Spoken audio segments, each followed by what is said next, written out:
Beam! Are we live? Beam. We are live. Yes, Beam, we beam. are. Alright, so hello to all. It's Level Up session 16. What are you laughing about? Beam, beam. Serious, Okay, man. go ahead, man. So, we have an amazing guest today. Houston freaking Sharp. Are you there? What's up? Yeah, so Houston was kind enough to join us today to devote his hour and a half or 2 hours to share his knowledge with us. He's a student at Art Center, which is like the best industrial design school, concept art design school. I mean, I've seen so many people, so many great artists from there that I think Houston is hiding something from us. Some secret knowledge. I don't know what are you doing out there, but I'm sure it's black magic. Super So, secret. yeah, let me share the screen actually. And what we are going to do today is a little bit different because Jonas and Darek got drunk yesterday and they are not able to do any overpaints because they have to catch up with work. So actually, Dude, this is not information you should make public, man. What are you doing? You are we're lying. talking about vodka and stuff. So is that the Yeah, problem? fine, the screen's okay. Are you going to like rape me or After that. after? All right. So first off, like you used to know, Houston will do a demo. On the subject you will pick. We have a couple to choose from. So actually, Houston, can you tell us a little bit about what you are going to show us, what the people can choose from? Yeah. I was thinking I could do either just a demo of just whatever I want. If you just want me to do a personal piece, I could do that. Or if you want me to do paintovers of your work instead, I could do that. Or any technique maybe you see in my work that you're curious about, I can demo that. So whatever you guys want, I'll try to be as accommodating to you as possible. Great. I think maybe we can start, because usually the guests do a demo of something personal first, so maybe we can start with that. And Okay. I think, yeah, obviously most of the time it's interesting because we get to see the beginning phases of every artist, which is always different. So maybe you can just talk a little bit about how you would start an approach to a new painting generally. Just a heads up, if I do the personal thing, I'm not the fastest painter, so it's Oh, gonna no, take. no, that's fine. You can take your time. You can take Alright. your time. Yeah. No, there's no stress whatsoever. And if you prefer to do like a painting in 2 hours, then that's fine. Yeah, Or if you it's up just to want you, to do man. like a rough painting and then we move on to overpaints, that's fine as well. Yeah, that sounds great. Let me just introduce people to Houston's work. I mean, if you are here, you probably know Houston's work.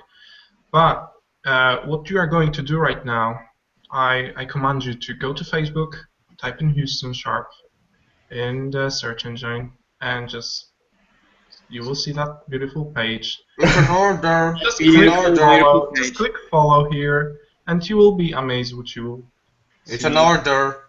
Yeah, it's an order. It is. Yeah, I remember you Houston posting amazing set of brushes. If you haven't checked it out, you have to. Yes. They're pretty amazing, like super painterly, and yeah, they're just great. I think you can also talk a little bit about your set later on when we have some time. Yeah, I didn't create most of these brushes. I just compiled them and organized them the way I saw fit. So I've got them from a bunch of different people that I like the work of, like Jamie Jones' recent brushes. I have some of Sergei Kolosov's brushes. Yeah, they're amazing. Yeah. I think I have a few of yours, Derek's. I just tried those out. Glad. Yeah. And so yeah, and I just compiled them. Ruangia, another one that I really like. And they're all organized and named, so hopefully you guys find them useful. Yeah, I had looked through his set. It's a great set actually. It's and there's a lot of stuff in there, right? There's a lot of Yeah, brushes. there's a lot of diversity. Crap load of brushes. Yeah, but properly organized and stuff, which is nice. Yeah, it's not too overwhelming. I mean, No. it's okay. So again, guys, go to Facebook, search for Houston, and follow him. So back to the demo. Oh, and let me just remind you of one thing. You can ask questions under the chat, which is available under YouTube video. We will pick the questions from there, and we will try to answer them live. Yeah, so the first thing we should think about is what you are going to do as a demo, right? So, people. Cool. Let's ask people. Yeah. So what? I think what? you have to pick like 2 or 3 things that, you know, because I think our viewers will just randomly pick some. Okay. I had an illustration in mind I could do. I guess I could just do that if you guys want. Yeah, go Go ahead. for it, man. Go for it. Exactly. Take your Alright. time. No pressure. Share screen here. 1 second. And maybe don't work too large res because it's more Right. likely to get kicked out of Hangout. But you know what? Actually, I found out that there's no such issues with Google Hangout on Macs, and Houston has Mac, so. Oh, isn't that convenient? On next day. Right. Are you guys able to see what's going on here? Yeah, I locked your screen, so it should be. Cool. All right. First thing I do though with my whatever piece I start, I always tone. I kind of try to work as traditionally as possible when I'm working digitally. So I like to tone the canvas, get a nice orange going. So it's like warm underpainting, right? Yeah, exactly. Try to vary it up a little bit. Get some good brush strokes in there. Something interesting. So that way when I'm painting, if I'm kind of sparse with my brush strokes, a little bit of this will show through and it just makes it kind of vibrant. Yeah, that's the juice, right? Yes. The juice. Oh, yes. So can you talk a little bit about your panel setup? Is it like the way you usually work, or you tend to move your windows around in Photoshop? This is how I always work. I always have my brushes open and they're on the list because I have so many I have to read the names instead of looking at the icons. So I have this the brush presets open so I can see the brush stroke and the settings that it has when I choose the brushes. Mm-hmm. It takes up some space, but I think it's more convenient than having the brush presets hidden. So, and then if you don't know about Coloris here, this extension, I'd really recommend it. It's so awesome to have a color wheel open and not have to go through here and choose one. The navigator I keep open all the time just so I don't have to keep zooming out to see if my composition is working. I can just look over to the right. If your composition isn't working at a small scale, it's probably not going to work when you polish it up and detail the crap out of it. Yes. So it's good to always just keep the navigator open just to see it. Unless you like zooming out all the time, which is cool too. But and then layers, of course.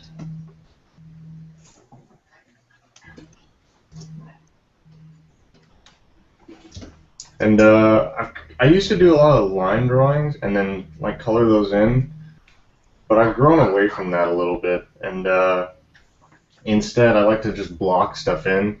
If I have a good idea of maybe the lighting that I want to do, I don't even really know a color scheme to be honest, but I just block in the big basic shapes and establish the composition first.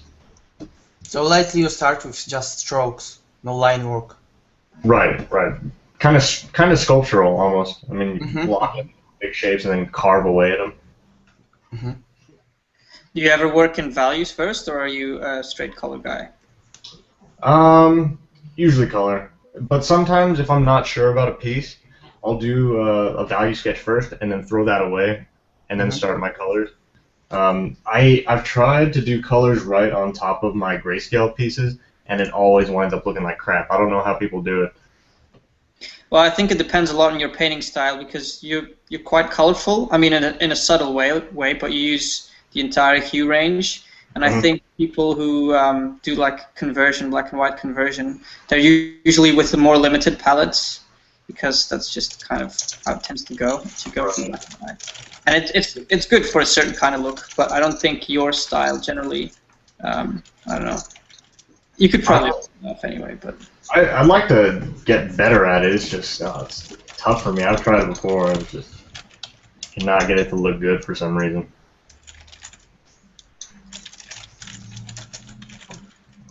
So I see you have put that really vibrant underpainting out there, and now you're applying much cooler colors, right? Much more grayer. So basically, it's the same color but less saturated, is it? Right. Yeah. If I color pick here, like this is my underpainting. You know, very vibrant orange. This looks like a blue almost, but when you color pick it, it's actually pretty much the same hue. It's just more neutral. Yeah. And that's what's create that really cool vibration going between two colors.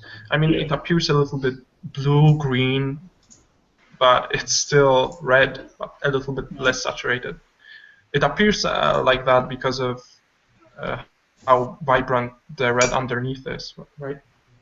Yes. And just like next to each other, colors will change. It's all relative. So this color, for example, this gray orange that looks blue, if I put it next to an actual blue, it's going to look completely orange. So, do you have, all the idea in your head while drawing it, or you are just, finding the shapes right now? I have a very vague idea of the story, not really about the... So it's kind of, just initial idea in your mind, and you try to develop it while working. Yeah, just totally playing around with shapes, trying to come up with something at least somewhat interesting at this point. I mean, nothing's set yet. Let's see. And sometimes I just like to look at my brushes while I'm painting for no reason, just for variety's sake. So how about using references in your paintings? I've seen you do a lot of studies, and just when you start your personal stuff or illustration, you just research a lot of references at first, or trying to start with what you have on mind and try to find references why you want to support somehow? For my illustrations, I typically don't use a lot of reference unless I'm really struggling with how something looks, and then I'll pull up a ton of reference and then just study it a lot. Yeah, I do a lot of studies, and I try to get as much from those as possible.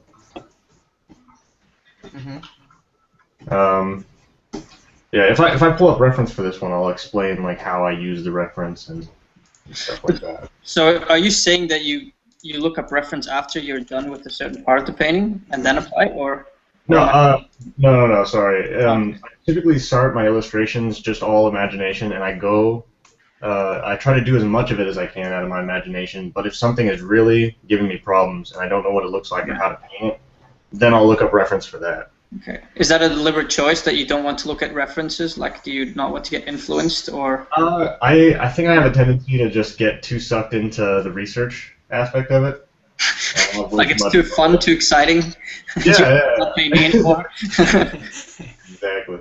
Like, screw painting, I'm going to be on Wikipedia today. You know what? Actually, I did that before. I had to research how smoke looks like in a certain lighting conditions. Lighting conditions, right? That was a lightning strike. Watch out, man. Oh, fuck you, man. Yeah, and I ended up just watching videos of smoke, how it, just spreads around. I was like, oh. It is really cool. And I was like, hour and a half for me. That's crazy. Yeah. Good stuff, though. So can you actually, Houston, can you tell us a little bit about your education? How is it going for you? I mean, Art Center, Concept Design Academy, how it has all started? It's good. I mean, it's tough, obviously, and I do want to spend a lot of time working as well, and I do when I get a chance, but it's not very often because art center is so demanding. And but I try to go to. I'm in illustration right now in the illustration department at art center, and I kind of regret not choosing entertainment design. I've been taking some entertainment design classes as much as I can, and it's pretty awesome. But for that reason, I go to Concept Design Academy as well when I have some time. That's another great school. Yeah, man, you're like the luckiest guy on earth having these two schools. Just in your reach is just crazy. Yeah, I'm definitely grateful. I have to fly like 8,000 kilometers to, is it 8,000? I don't know, something like that, from Poland to States to get that knowledge. You have like 50 miles away, or I don't know, 20 or 2 or I don't know, but it's still not thousands. That's amazing. Yeah, I'm definitely grateful for that. Yeah, I actually met up with Houston on Nomon workshop. Was it? Nomon yeah, last summer, right? Yeah, it was last summer. So it was like really quick meetup, but yeah, it was really funny because I was like, do I know you? I remember that beard from somewhere. It's like, and I approached you and asked you like a different name, and you were like, no, I'm not that, because I remember. Are you Justin? Well, no. Yeah, that was crazy. Yeah, it was super fun to meet you. Oh yeah, definitely. Like the energy on that workshop was just freaking amazing. That was such an awesome workshop. Oh my god. Have you attended the next one, the Massive Black one? No, I was in school and it was during finals. I was able to go afterwards and meet a bunch of people that were there staying at the hotel, and that was really awesome. But unfortunately, I wasn't able to attend the actual workshop. That one looked amazing.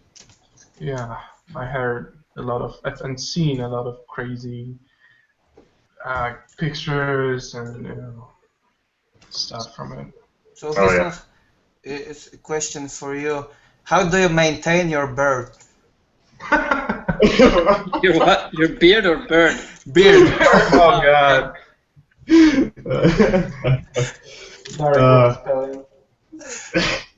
don't want to answer both questions. Why is it slowly becoming a show about facial hair? I know. I'm sorry, guys. I'm afraid if we get any women on, they're gonna have beards and mustaches as well. It's gonna be really awkward.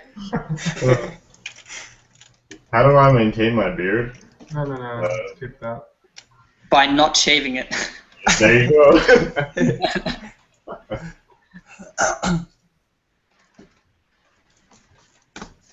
So how is the Concept Design Academy actually?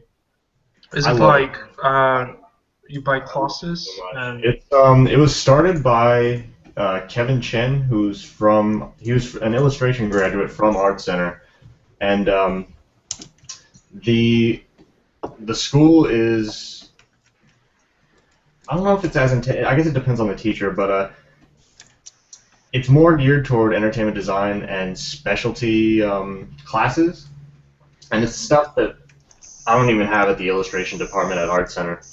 The most recent class I took with John Park, it was a intro to form language, and it was all focused on design and just getting out as many designs as possible, unique designs, original designs.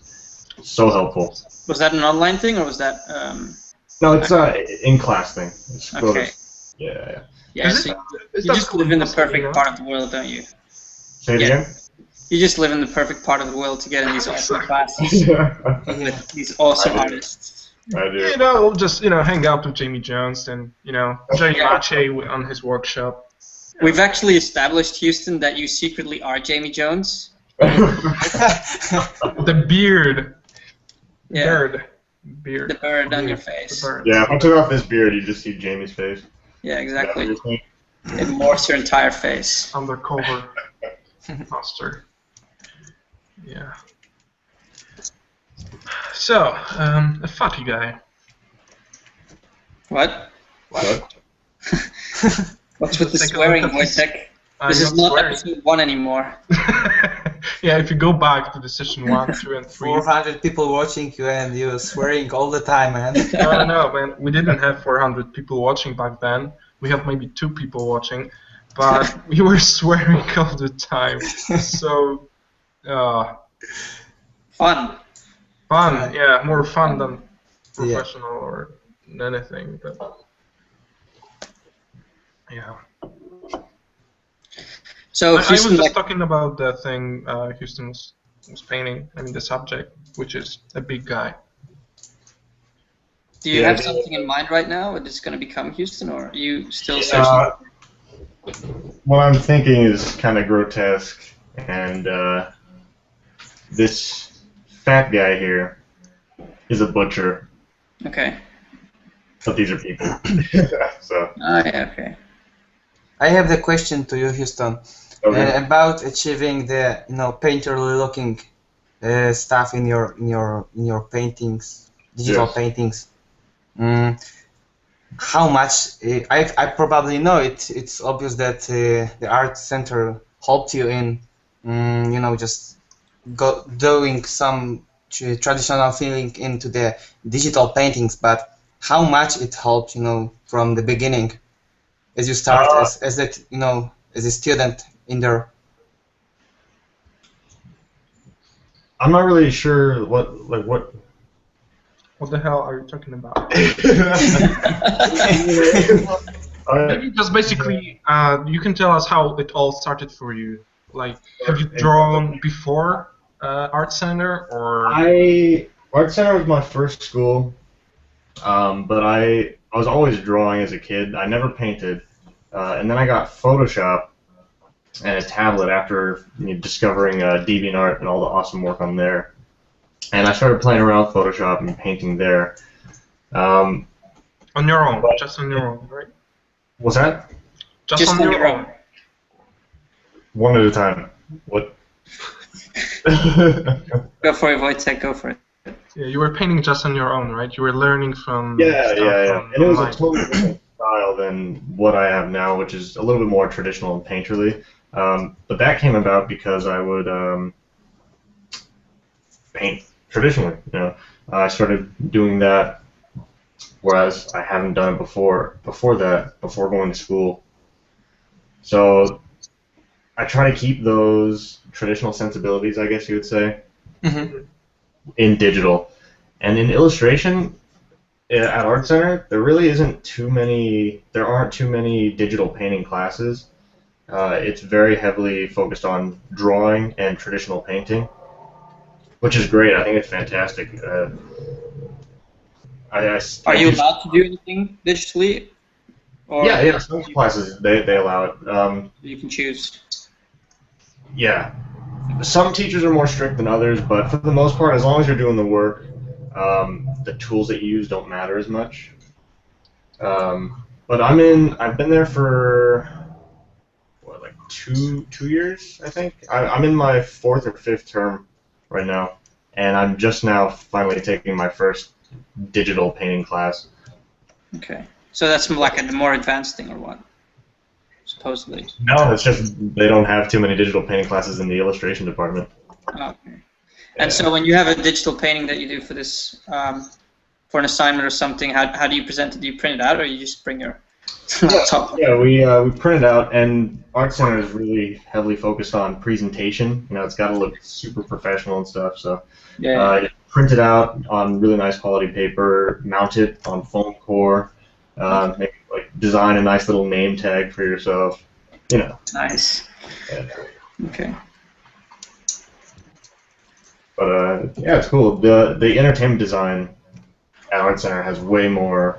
It's way more focused on digital than illustration is. So. Yeah, obviously. I mean.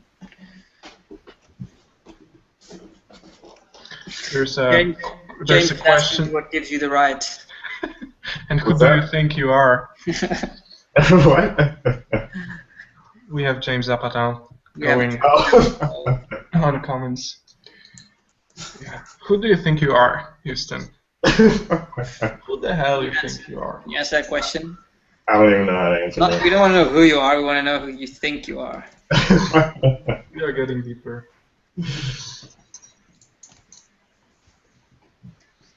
Yeah, I don't even have an answer for that. What's that?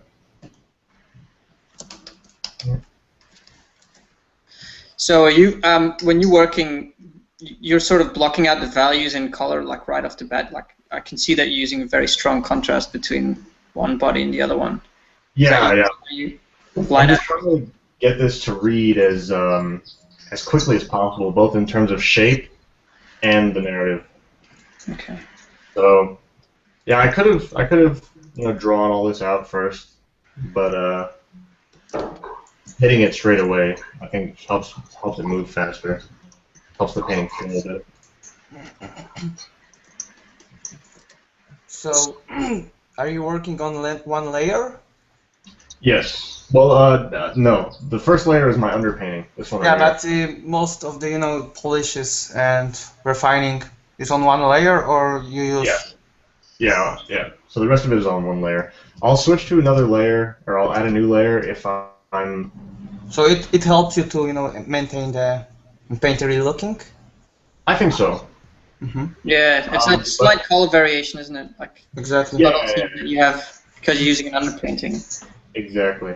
But I will introduce new layers if I'm not sure about a design that I want to incorporate, or if I want to make a major change and I'm just not sure if it's going to work or not. Then I'll make a new layer and try it out. But then, if it does work, I'll immediately flatten the layer.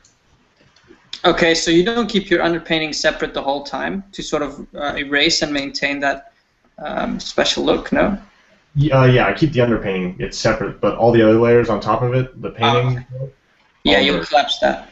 Yeah. Yeah. Okay. It looks like you paint very similar, in a very similar manner as Jamie Jones is painting. Am I right? Yeah. I think so. He didn't do too many demos when I took his class, to be honest. Oh, you took his class as well, did you? Okay. Okay. Rub it in our faces. Stream is over. I thought that was known, alright? No, I didn't know that, man. I had no idea. Oh. You just rubbing my face after the other. When you and I were in the digital plein air duel, Yeah. those were all for his class. Seriously? Yeah. Nice. Yeah. Who ended up winning that war? Did I win? I think you gave up, didn't you? I gave up. You won. For shame, Houston. We'll have to do a rematch sometime. Yeah. I haven't been doing any plein airs anymore recently. Well, I think he got like an award secretly from Jamie Jones or something. Oh yeah, so there's no need to do anymore. He just like like secret award. I got the secret award from Jamie Jones. Fuck you, Jonas. I didn't have to win with you. Yeah, Houston, you totally abused me. You abused my feelings. You just used me to get to Jamie. To motivate you to satisfy Jamie's needs. I apologize, but my interest comes first. I'm sorry. Yeah, fair enough. So, do you work on Cintiq? Yes, I do. Yeah. I have a laptop just for my plein air stuff, obviously, but Whoa. Darek, you won. Was that Darek? Yeah, it was like. Shh. Right. Oh, here's another. Back to you, Houston. Sorry for that. We are too professional for that. One thing I'm going to talk about right now actually is introducing a new layer for something I didn't mention earlier, which was if I want to make subtle color variations. So right now I'm putting a new, and I haven't done this all the time, but my one of my teachers this term is kind of forcing me to try it out. Guys. It's alright. So yeah, using overlay layers to adjust color and value if you need to, but mainly through color. Can you I'm putting these reds right here. Can you explain how you use overlay to change your value? To value, I don't change value too much, but yeah, if you overlay kind of makes the extreme of whatever color you choose. So if you choose a darker value and you paint on the overlay layer, it's going to make everything much darker. Let me put on 100% opacity here. And it makes it rich too. And if you put it lighter, it'll make everything lighter. But if you keep it in the middle ground, like right at the 50% value, it'll just change the color a little bit. and it won't adjust the values too much. And that's what I'll use it a lot for. Yeah, that's one of the reasons that I actually enjoy painting with the traditional color picker, and not the one on the side, obviously, but the actual color window from Photoshop. Because if you set it to hue, brightness, and saturation, you can manually input the brightness at 50%, and then everything you do on the overlay layer doesn't affect the value. It just has like a color correction and a saturation correction, which is really nice. Yeah. It's very good if you want to blend, without destroying the image too much. Right. Yeah, I gotta try that out. I don't do it on Colorless. I've not used that one. You haven't used it, or you're not used to it?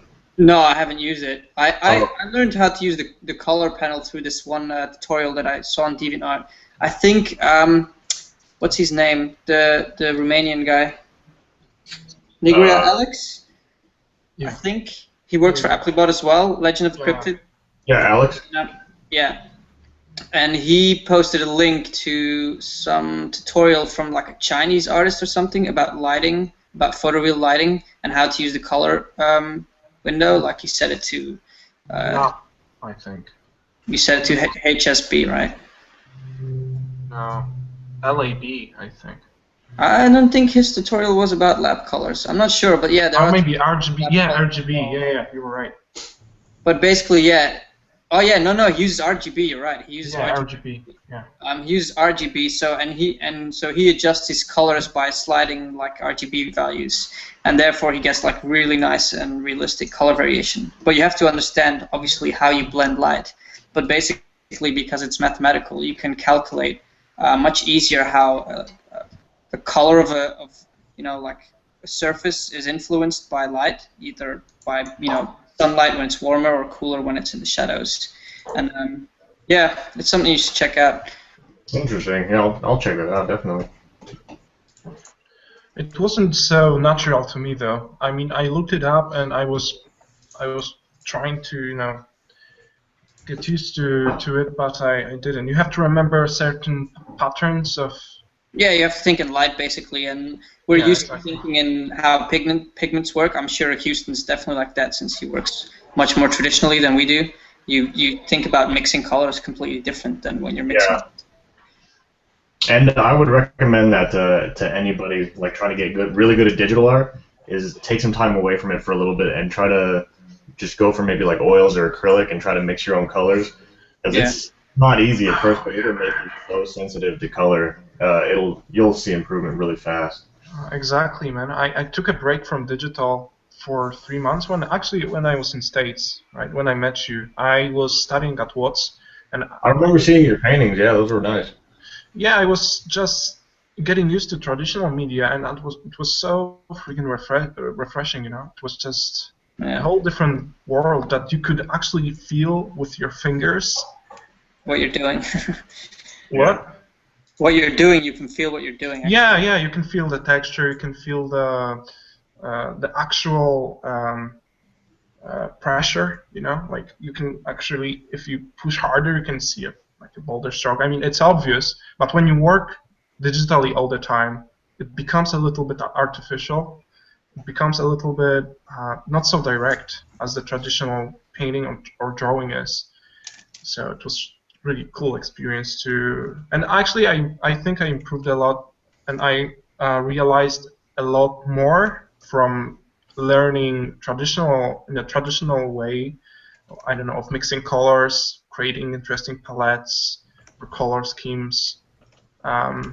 Maybe because it's the learning path of the traditional artists a little bit more strict and limited in terms of tools. You cannot just pick colors randomly from the color palette. You have to mix them, and the paint costs.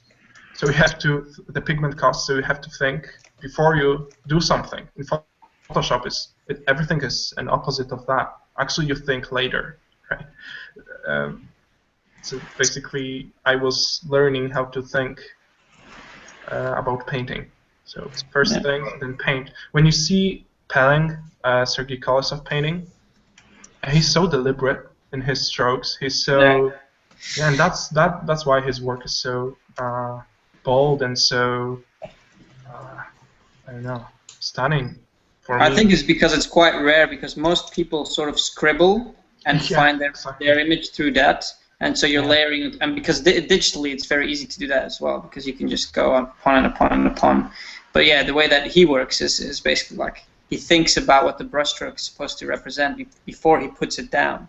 He doesn't like draw and then see where it goes like most of us do. So, and I think because he's using such like limited amount of strokes, you get a much more pure kind of look, you know, and the deliberate kind of look, and that just makes it so strong. And also, obviously, he's just an awesome painter, and his fundamentals are insane. Yeah, he's like yes, and yeah. Houston, you know Sergey, right? Everybody knows Sergey. Oh yeah. Oh yeah. Oh yeah. Actually. That's the thing. Alright. So let me go back to the chat and see if we have any cool questions going. That's a tricky one. Why do you use digital media if you make your paintings look like traditionally done? Because digital goes way faster, and I can change, and it's less expensive. Bunch of reasons. And I do love traditional, but I don't know. It's the fact that it's cheaper and it's not as messy, and you know, the paint doesn't give you cancer. I always thought you liked the little mess, Houston. Here we go again. Guys. Level Up weekly homoerotic live stream. Oh yeah. Bearded. Bearded. Exactly. Yeah, actually, I'm glad to announce people that we have some female guests coming in the future. So 2 of them are confirmed, and there will be more. So we will stop talking about vodka. We will stop making dirty jokes. Yeah, the stream the stream lifespan will be like 5 minutes. Yeah. Oh god. Yeah, actually, I'm really happy to to have that variation in our streams, to have something different than vodka and beards all the time. There will be much more variation, man. Okay. What the hell does that mean? Now you're like, And now you have dirty things, man. what the hell? No. Yeah, so I'm trying to do an overpaint while I'm talking, so I may zone out. Well, I'm almost done with my work here, so I'm gonna go in soon and pick an overpainting as well. Cool. Cool. That's good. Let's have a look at what the amazing people have been doing this week. Yeah, man, pretty awesome stuff. I mean, I was scrolling and couldn't see. I'm actually gonna look at the questions first a little bit. Yeah, go ahead. Houston, can you talk a little bit about your setup for digital plein air? Yeah. So I use a laptop and a tablet, and I have 2 stools.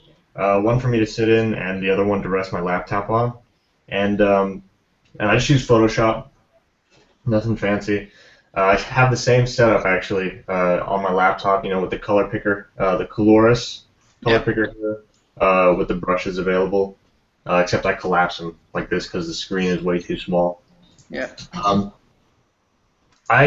People have recommended to take umbrellas, but I have not, just because I don't want to carry around that much stuff. I always just find a shaded area. But I have this hood. I don't remember the manufacturer's name. I can probably find a link if people want it afterwards. That you put on your laptop to help block out a lot of the light. Okay, so you do put a hood over your laptop to get the glare out of what? Yeah. Yeah. Always. Yeah. Otherwise, it's way too tough. Yeah. When I do my digital plein air, because I just never had any stuff, I actually did it without anything, even on very sunny days. The problem is obviously that even if you put the brightness to the max, which kills your battery really fast, you can't really see that much. But for some reason, it's kind of helped me, and I just look at the the information on the color window, like I could just look at the value and the color number rather than the actual color. So it's a little bit more intuitive, so that I know that when I have to paint white, I'm actually painting white, because I can only almost not see white.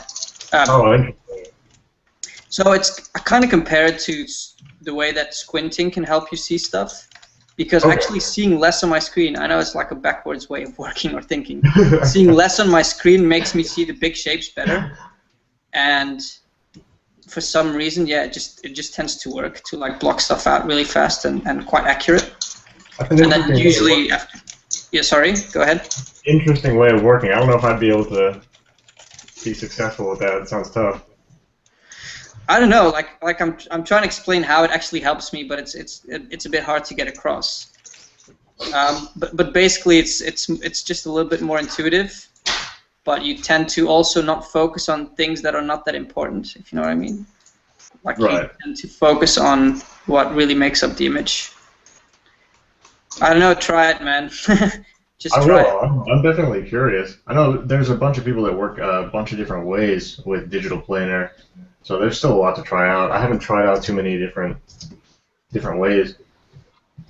It's similar to like if you would work on a low brightness setting, which is also actually interesting to try sometimes, because you tend to treat value completely different than if, you know, the white is like sort of pinging you in the face.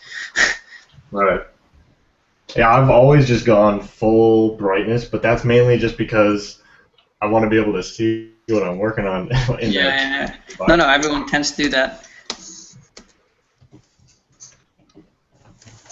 Okay, let's have another look at some questions. Right back.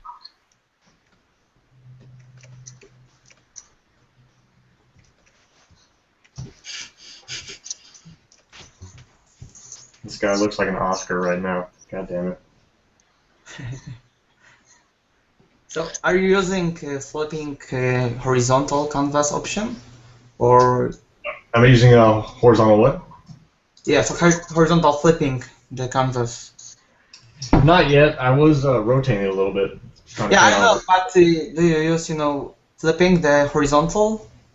I do sometimes. I haven't done it on this yet, even though I probably should.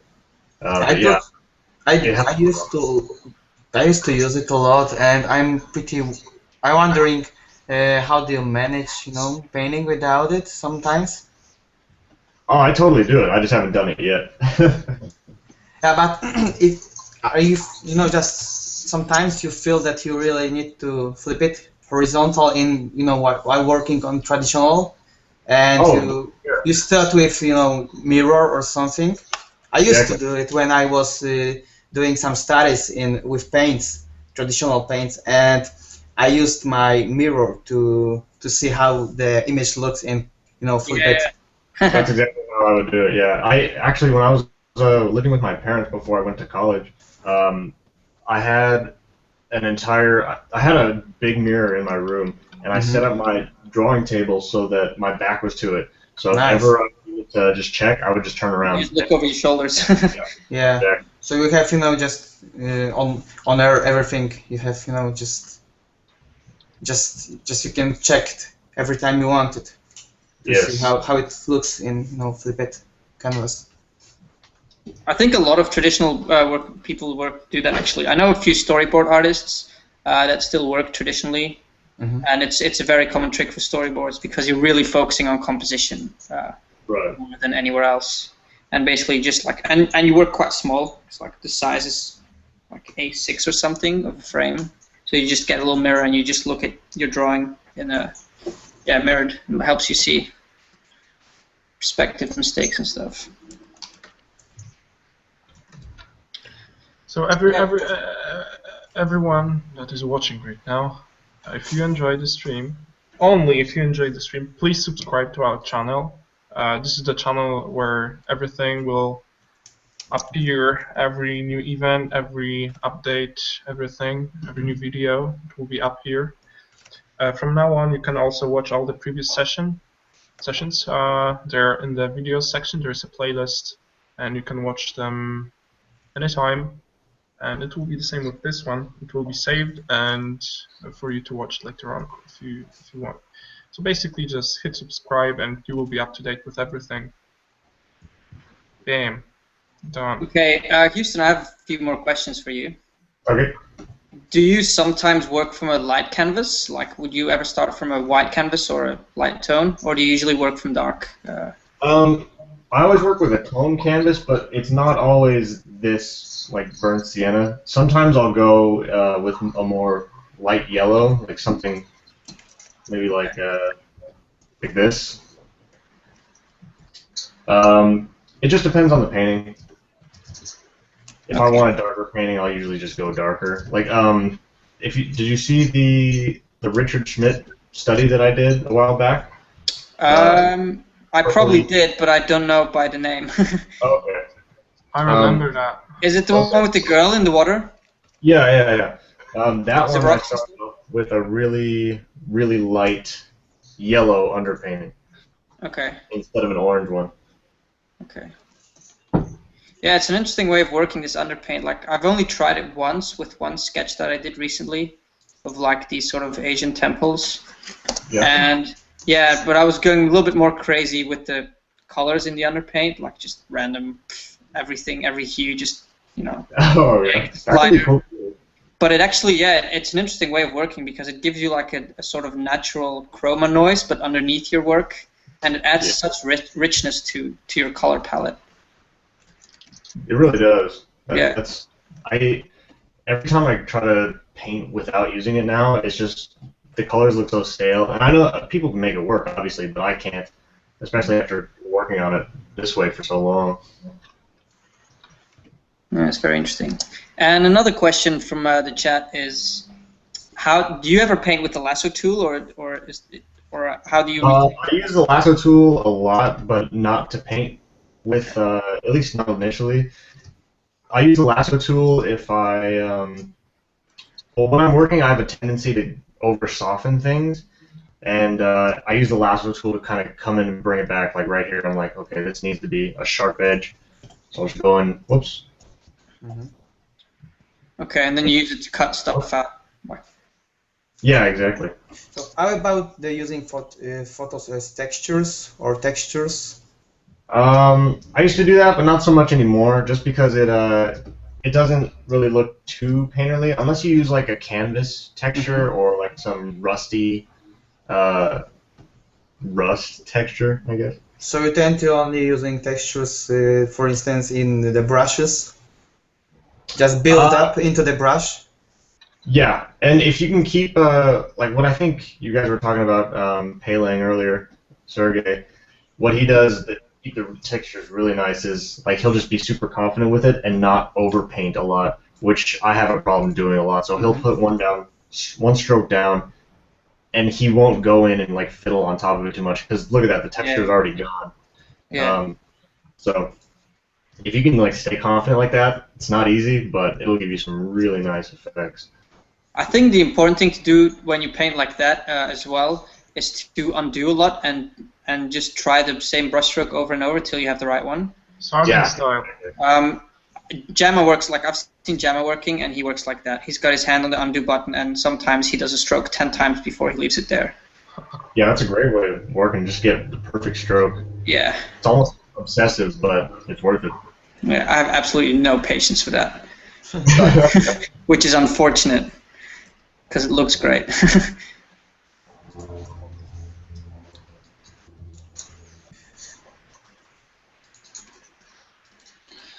So I've started an overpainting. I'm not going to share it yet because we're going to look at Houston. Yeah, I'm still doing So, Houston, how about using the color modes in your paintings, color adjustments? Do you use it? Not really. Just kind of pick and choose. I mean, already talked about using the overlay to adjust the colors. Yeah, it's color balance and levels and all that stuff to fix some issues. So you are used to do more traditional way, just putting everything in normal layer. Yeah, exactly. Mm-hmm. I'll use curves a lot, but that's mainly for adjusting the values, not colors.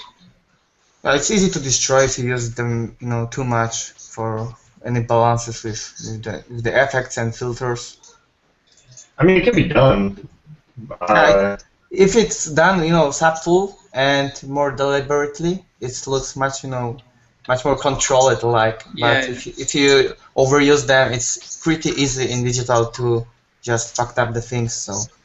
Yeah.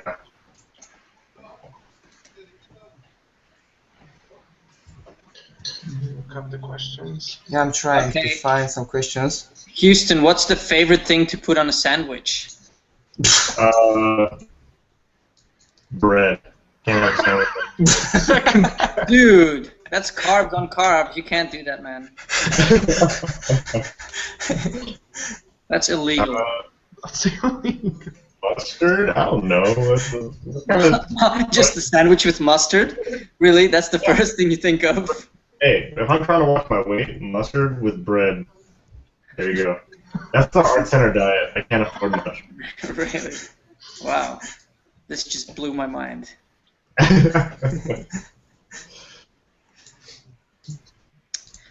People are asking about the canvas size stuff.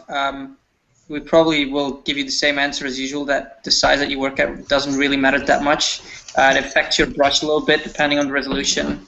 And you obviously want more detail, you work larger, but you can do the same work on a smaller size. It doesn't really change that much. But maybe I think if you can work smaller, just for the sake of your computer's power, but if you're gonna be working for print, like if you have to print this, then you do kind of have to work at a certain size. Yeah. Resolution. Yeah, but the most important is working, as Houston said, with the picture as thumbnail, and using navigator or just zooming out and in the things. No, I think people mean just like the resolution that you should. Yeah, I know, but it's also it depends on how the powerful is the machine.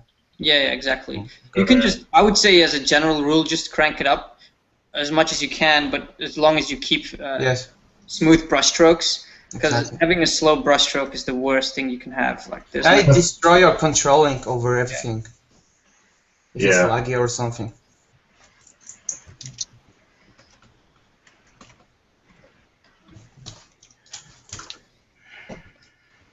Okay, let's have a look. Can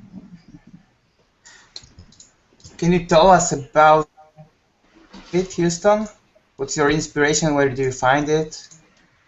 What's the way to find inspiration for you?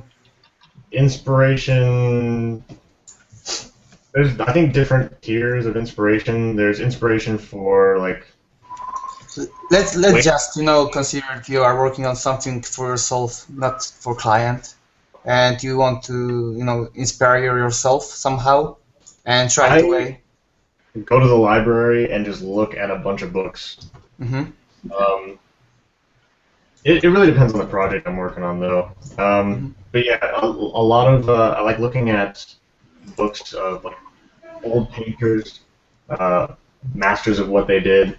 Their compositions are usually phenomenal, and maybe something about the way they use color or the way they arrange their value shapes or their composition will inspire me and generate ideas. So, but it's also about reading books. And just imagining the things. I don't read books. I just look at the pictures. We all reading. Yeah. Pretty pictures. Exactly. Simple people, not reading books. So Houston, just like this is actually a question for myself. What do you want to do after your studies? Like, what kind of field do you want to go into? Film and games, but I don't know exactly what for those, but I know I do want to work in those two fields. And concept art or more like illustration and like promotional art? I have no idea. I kind of want to do both at this point, but that's just because I haven't really experienced it yet. Well, you're already working for Applibot, so. Well, I mean, it's not a big budget like film, Yeah. Well, freelance life can be pretty comfortable, man. If you're successful at it. Yeah, obviously. That goes for everything, doesn't it? Yes. But yeah, so I still have a little bit of time to figure it out, but I kind of want to do everything, to be honest. It sounds weird to say, but No, I kind of get it. You're just excited to try all these different things, you know. And I guess like since you're still in school and you see all this stuff being posted on Facebook and stuff everywhere, you kind of it's like being teased in a way, isn't it? I mean, yeah, it is. I never experienced that because I didn't know that concept art existed as long as I was in school. But I can imagine because like when I look on Facebook and I see stuff, it also makes me want to paint. I go like, oh damn, that's awesome. I want to open Photoshop and start painting. And yeah. And even seeing all these projects, all movies coming out or video games coming out, or even just the CG trailers that like say Blur Studios makes, so awesome. It makes me want to work.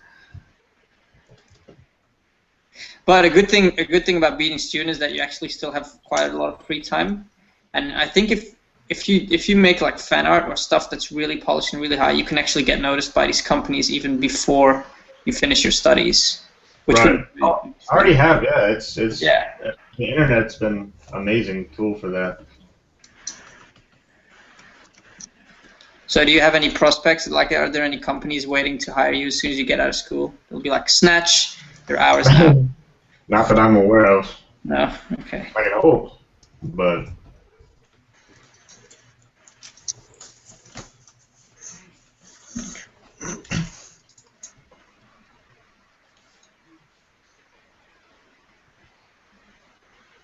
I think it's the question to all of us. If you had the chance to see an artist painting process, which one would it be? Craig Mullins. Yeah, I've seen one video from him. I haven't seen anything. Yeah, Do you mean that the one was uploaded on YouTube from some configuration or something? No. It was an actual tutorial. Mm-hmm. I think you can get it somewhere. Really? Yeah. I can like. I would have to research that, but basically he just paints it, you know, just freaking. Yeah, I know, but it's still. I've seen he took his watercolor sketch, which was a figure, and he just made an awesome painting in Photoshop, sampling from it on top. He made like a scene with a girl with a bow, and it was just nice. Yeah, if you can find it, that'd be awesome. Yeah, awesome. Yeah, I will post a link later on if I will find it on Facebook. Yeah, on Facebook. Yeah, some questions that are pretty repeatable. Like, should I worry about the time I take to draw paintings at this moment? No, definitely not. No. Yeah. Don't stress yourself. I had that same exact worry not too long ago. Actually, I'm still slow, you know, but you get faster as a result of you just getting more comfortable painting. So you just do it more, just keep doing it, and you're gonna get faster naturally. You don't have to worry about speed; it'll come. Yeah, I definitely agree with that.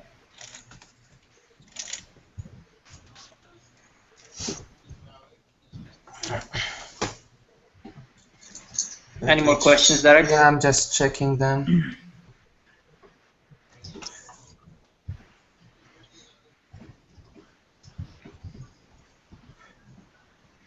It's for you, Jonas. Will you go through the process of Genesis video we posted last time?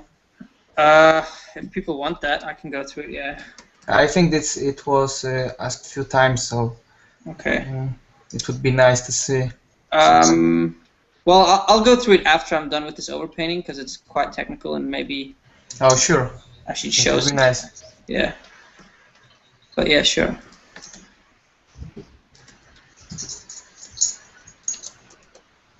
Okay, next one.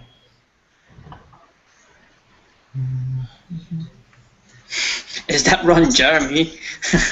Where's Ron Jeremy?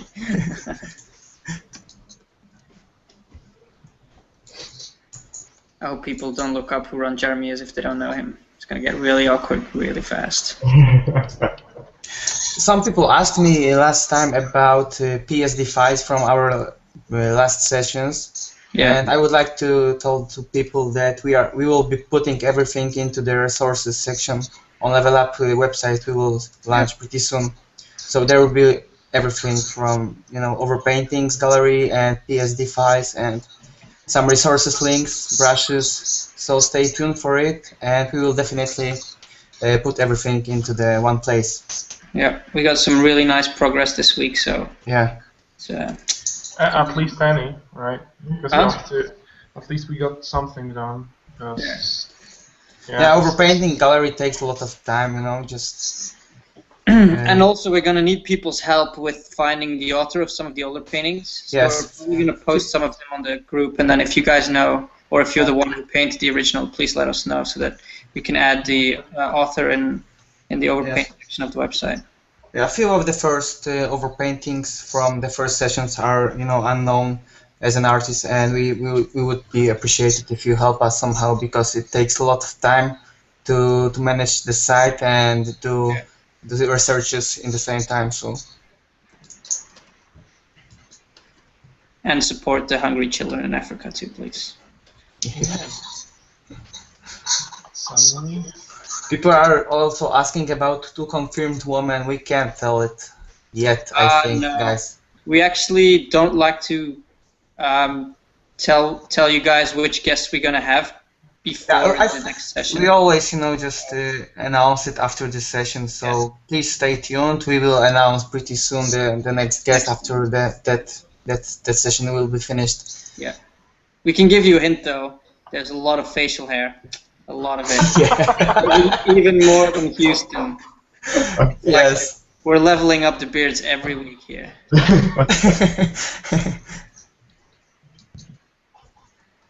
I think people already know who it is now. Santa Claus.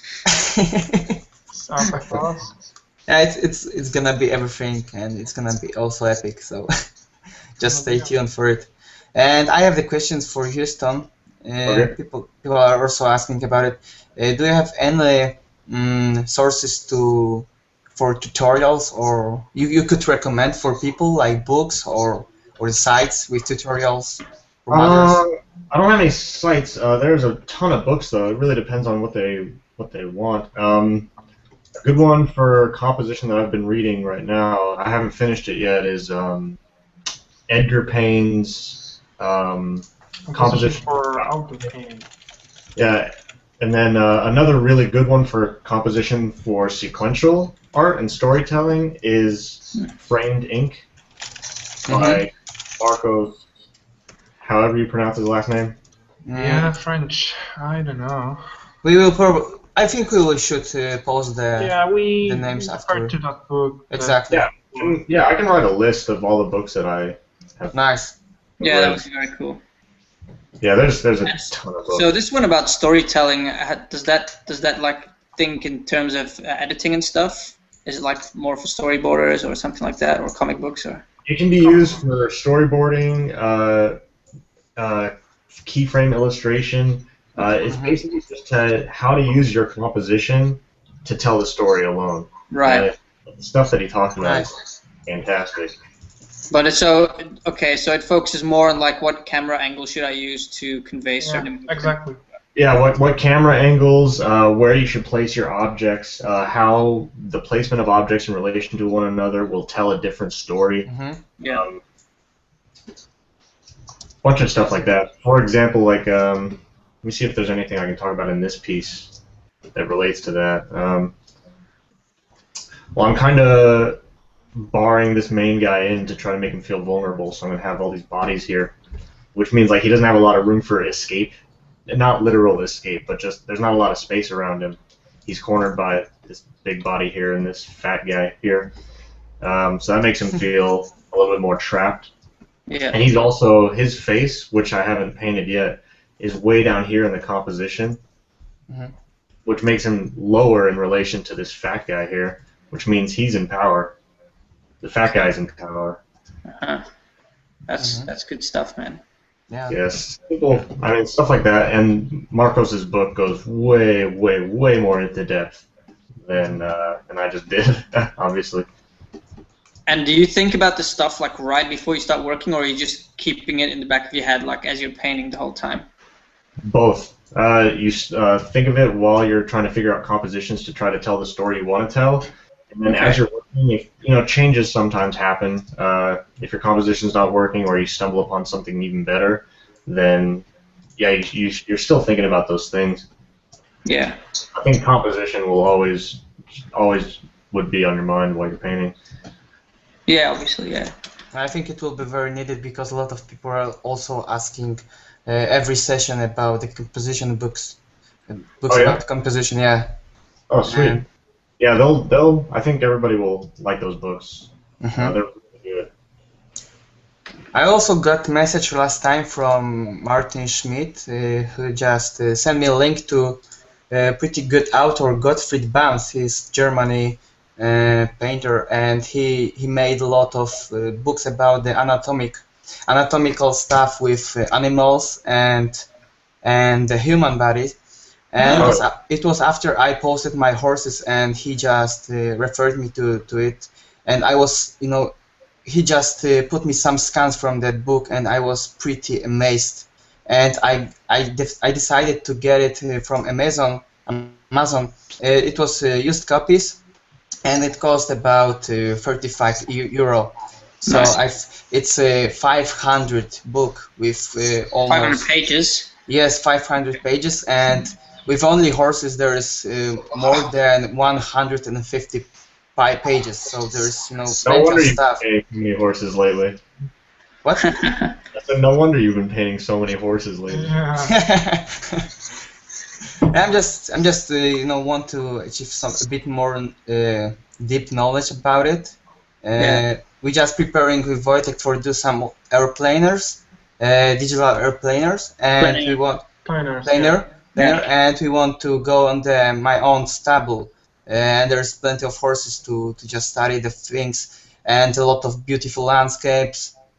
Also, a lot of people there, going out there and moving around. So it's gonna be pretty valuable for us. And I would also like to focus on my, just preparing myself to some classes about painting animals. So I would recommend that book, and definitely we will post the links about the books. So into the group and into the level up site for resources. So I think it's gonna be pretty cool for people, because I haven't found any scans online from that guy, Germany guy, books, because they are pretty old, but the drawings inside are amazing. So yeah, I'd be curious to see that book too. Yeah. Houston, why does the butcher look like Jose Maria Perez de Villar Navarro's uncle? You know him? What the fuck? Oh, I can see it. I love our viewers. Whose uncle? Jose Maria Perez de Villar Navarro. That's too many names for me. I think that's because I don't know. I guess he's Spanish or something, and well, in a lot of Latin countries, you inherit the name from both your father and your mother. Right. I mean, I understand the concept behind the many names. I just don't know who that is. Okay. It's just someone. It's not someone in the chat. Yeah. Oh. Yeah. But apparently, like, your butcher looks just like his uncle, and it's freaking him out. So tell him to maybe not visit his uncle so much anymore. Yeah, well, if you could just change the likeness to his uncle a little bit, that would also be appreciated. Oh yeah. Sure. Give me some No, actually, it looks great, man. Yeah.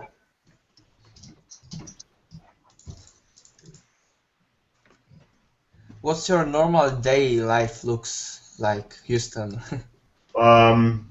Wake up at 6:30 in the morning. Wow. Go to school. Whoa, I'm just finishing work at just finishing work. Get up at 6 in the morning, Houston. Say it again. You seriously get up at 6 in the morning? Yeah. Well, school starts at 8. Oh man, it's insane. What? Do you have to cross the Grand Canyon to get there, or what? No. I wake up so slow, but no, especially if I have homework to bring in, I don't want to be rushed. Oh, so you're like, oh, I didn't do it last night, so I'll just do it in the morning. Exactly. One of those guys. Maybe I shouldn't have said that on live. Anyway. Doesn't matter, man. On a typical busy like school day, I wake up like 6:30, go to school from 8 till about 1, and then if I have another class, then it's 2 to 7, and then if I have another class, then it's 7 to 10, and then I just work on homework until midnight and go to sleep. If I don't have school, then it's just wake up at probably about 8, and then work all day. And that's it. I have a boring life. Man, I would love to have your boring life. Yeah. It's boring, but it's definitely good. Do you know how cold it is in Europe? You, as a Californian, do you have any idea? Like, I don't have any way to gauge how cold it is in Europe. well, I will tell you, and you'll be like, oh, damn, that's cold. And then I'm going to go in Celsius, and then you're going to go, holy shit. How cold is it? Actually, today, I don't know about Poland, but in London it was a beautiful weekend. It felt like summer almost today. Oh, I had the same. It was really amazing. Like all the cherry blossom trees are opening up, and like magnolia trees, and it's very nice. nice. For Poland. And then probably next week, Finally, the sun goes up a bit, and the clouds are, Some all. sunbeams. Yeah, and we were with Wojtek last time with his dog in the forest, and we saw a lot of sunbeams, and we felt like, oh, spring is coming. We have to do some air prayers. Planners. Yeah. It's question to every of us. Is it? Can we talk about post production in our pieces? Maybe start with Houston, because I know he just told about post production. I think that the one who asked it mean about the color corrections or enriching the palettes and all that stuff. Okay. How it looks in your workflow, Houston, because you told that you don't use a lot of filters and the color adjustments, so. How? I'm sorry. What? How? Basically, I mean your post-production, like when your painting's done, do you do anything to it to sort of finalize it? I do two things when a painting's done. Is curves, which I'll do, but I do this during the process too sometimes, just to adjust my values. Mm-hmm. And then, well, once a painting's done, like say I'm in Photoshop right now, and I'm in the PSD, I hit Shift, Command, Alt, E to make a duplicate layer on top with everything merged. Yeah. Mm-hmm. Copy. And I make little adjustments on that, so I'll adjust the values. Mm-hmm. And then I'll go up to Filter, where is it? Sharpen, and then Smart Sharpen. Mm-hmm. And I'll sharpen it up quite a bit because I tend to soften things up. But it also brings up the brush strokes a lot. Yeah. I don't know. It's probably too hard to see right now.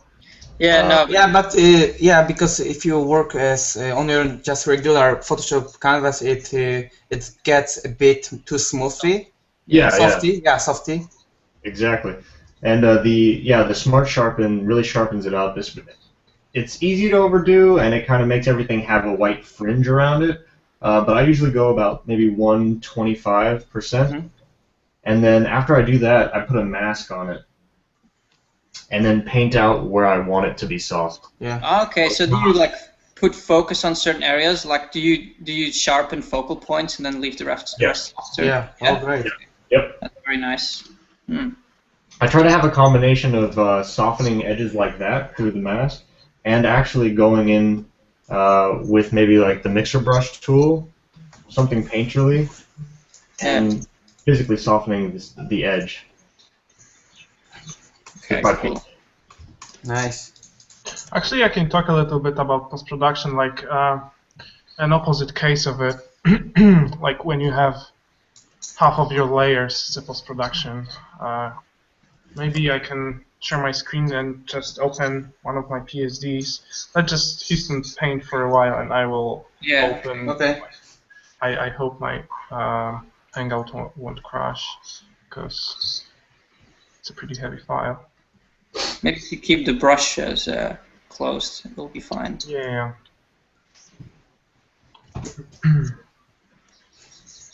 Ah, Houston, I love this painting, man. Oh, the one I'm working on right now? Yeah. Thanks. I don't know. I'm feeling the fat guy, but I'm like avoiding the slaughterhouse. So I still gotta. This guy's fun. Like him.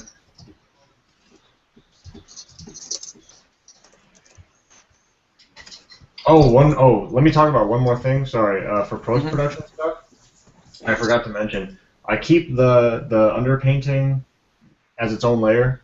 So after I finish the painting and I merge all the layers, then I'll go in with maybe like a speckly brush, or just any regular paintbrush will do, and erase the painting so it lets the underpainting show through a little bit. Oh, nice. Right here, see where you can see the underpainting showing through. You get like subtle color changes. You're bringing back the juice. And Yeah, even exactly. even right here, like there's a little bit of juice. orange showing through, and it really makes the colors pop. And so I try to bring that back a little bit, but subtly. It's way too easy to overdo. Yeah, but it's nice, man, because that extra level of painterly look that a lot of misses, I think. Right, this definitely looks like, you know, just a canvas with blended colors and. Yeah, it's really nice. Nice, man. Right, let me share my screen. So give me 5 minutes. Maybe, or 2, I don't know. I hope it won't crash. If it will crash, I will just rejoin. Okay. Right. Yeah, maybe just try to keep don't select the brushes, because I think the brushes usually Yeah, I won't paint anything. So we have that image that I did, which is like super crazy in terms of amount of layers I use, because it's a photo brush, so you basically can see parts in a certain area. I can feel the lag. You can see that bashing motorcycle parts, overpainting them a bit. You know, like you can see even like motherboard parts from the computer. It's really fucked up. But let me actually turn off the post-production layer. So, bam. So that's what happens. Yeah, so basically you were working in lower contrast for a long time, and then you sort of and like you can see a lot of values are fucked up. You can see the parts that are cut out from different photos. Nice. And you can see inconsistent colors, and you know, and let me unwrap the post-production layer. And I have actually, I'm sorting it out in a different categories. So let me turn that on. So I have snow on a different layer because it was so complex that I had to put some of the particles in front of the character. So actually I have a couple of layers for snow for these particles. Later on, I always apply, for that kind of a painting, which is really realistic, kind of a matte painting stuff that looks a little bit like a frame from a movie, I apply coronas. That's the effect, like in here. Like the light is shining through the surface, through the form, and you get that. So let me turn it on, turn it off and on. And try to vary my colors in here. And then I apply my regular adjustments. As you can see, there's plenty of them. Basically, I apply all the layers until it just looks cool. I always have a reference for my shot, like a mood reference. How far do I want to go with the contrast? How for what exact colors I want to go, and the shadows and the lights, and what's the mood I'm going for.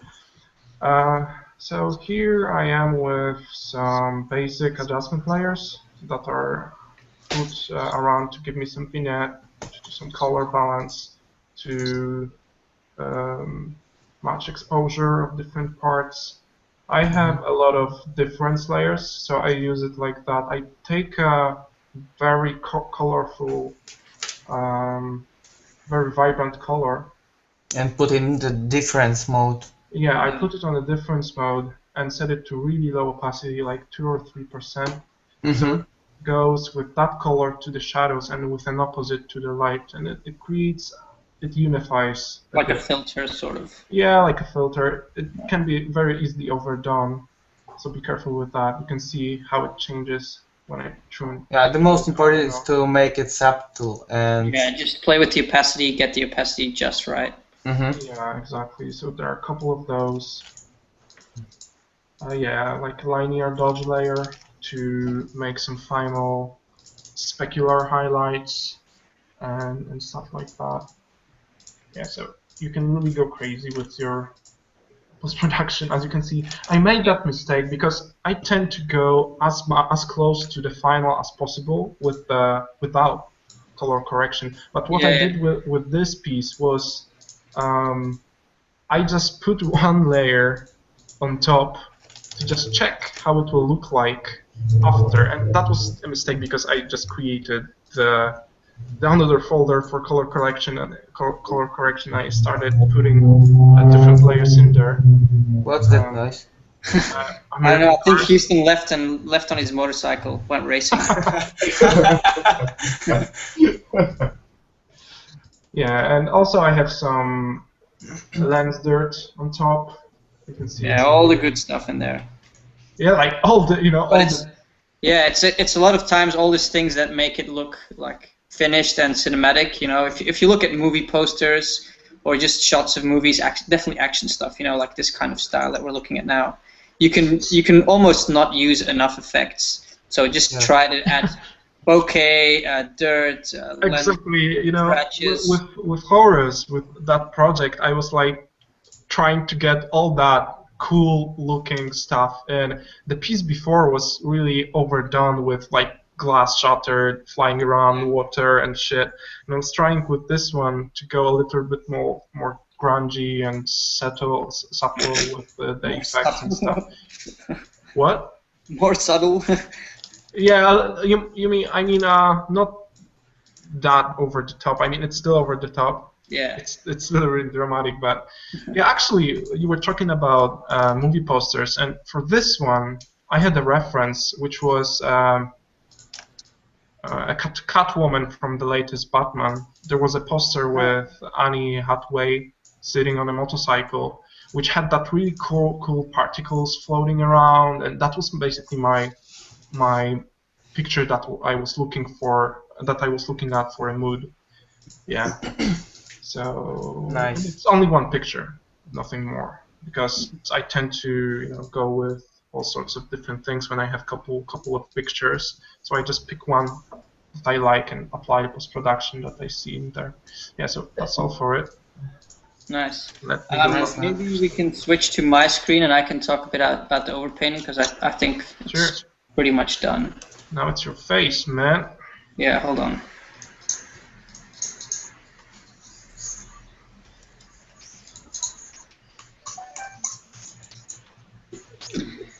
Okay, you guys seeing my screen? Yes. Okay, so this is a painting by J and O and A and another O. How do I pronounce that? Joe. Suck at names. Marcus. So yeah, Mr. Marcus made this painting here. It's quite cool. I like the foresty scene, but there's a lot of issues with it, so I'm just going to point them out first. Okay. So first of all, you have to pick a horizon line, and I guess this is the main focal point, little dude with the staff here, and so the horizon line sort of runs here. So if I extend that through, then you can see that whatever has been painted here is from like a different perspective. Like it doesn't look right. You know, like here the vanishing point kind of goes like that, and then here the vanishing point kind of goes like this. So these two things don't match. And then scale-wise, he's using rocks. This rock, this rock, this rock, this rock. All these rocks here. These are repeated forms, and repeated forms show you scale. But because the size difference between these rocks is too small, it doesn't help sell the scale. So he would have to make those rocks smaller in the back and the ones in the front bigger. And then perspective, I actually put a perspective grid over this. And what I quite liked about this painting is it's really wide. And normally, if you would have an image that wide but not cropped, like as sort of as a panorama, you would get a lot of geometric.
It will help you. It will help you sell the scale. Did someone get kicked? No. Wojtek, and you know he's what? back. Actually, the stream stopped for a while. So because when I got kicked out because I'm a host, it's not broadcasting anymore. Oh, okay. So how long were you kicked out? 2 minutes. 2 minutes. Oh man. So no one saw the overpaint and everything I said. Let me see if it streams. Shit. Yeah. Fuck. Okay, I'm just gonna ask the guys. Hey guys. You're writing from the future. Yeah.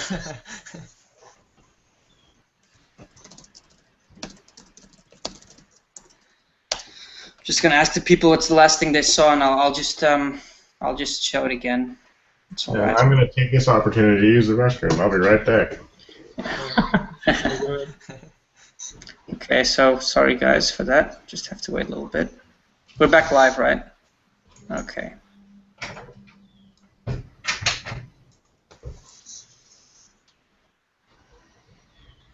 Okay. I was talking about the vanishing point. 40 minutes. Okay, so I'm just going to repeat everything. I guess it's not bad to hear something twice anyway. So the guy's name is Joe. No, I'm going to skip that. Perspective. So this perspective here is quite nice, which is very wide. And if you put a grid over it, you can see some of the trees sort of follow it, but the others don't. So the first thing I actually did with this image was to manipulate it so that it actually followed these lines, and immediately you will get much more, sort of depth and epic wideness to it. But so yeah, I basically applied that whole idea to my overpaint, and sort of. Oop, I guess I didn't follow them that strictly. I'm gonna just adjust it here a little bit. So, and if you follow something like this really tight, it's gonna look really tight. Like if you get a proper perspective grid for like an architecture or a cityscape, and you follow it, and you go this wide, it's gonna look super tight. Like James Pike stuff is a lot like that. Like he goes beyond what you would normally see with a normal wide lens, and he just follows the vanishing points, no matter how much distortion, and like the way that it deforms structures in perspective is just really amazing, and it just looks really epic and cool. And what else was I saying before we dropped that? Oh yeah, so scale. So the pebbles here with the scale issue that we have here, I actually put them here, and I did it sort of in a curve, which leads a little bit to the focal point. Not exactly, but a little bit. And you can see by how it becomes smaller, it actually sells the scale a bit better. And then, yeah, I obviously also added sunbeams because some people were going to leave if there wasn't any sunbeams. That's quite a threat. Oh, actually, he left. Houston, we got a problem. Oh, shit. Coming back to your screen. Wojtek? No, yeah? I would like to tell you that I have a chance to make a quick overpaint, so if you can handle the questions further. Man, I love that painting, Houston. All right, Darek, Screen is yours. No, just no, show this. No, I just wanted to tell you that that I will start it in a minute. So I got. Okay. I was focused on Okay, man. Houston painting. I love his face. It's so fluffy. It's awesome. Yeah, that painterly feel, the reds coming from underneath, the greens in the... Yeah, I'm gonna try and keep that as much as possible, but I mean, like I've said before, I have a really, really bad habit of going in and noodling and overpainting a lot, which is it's not good for this effect. So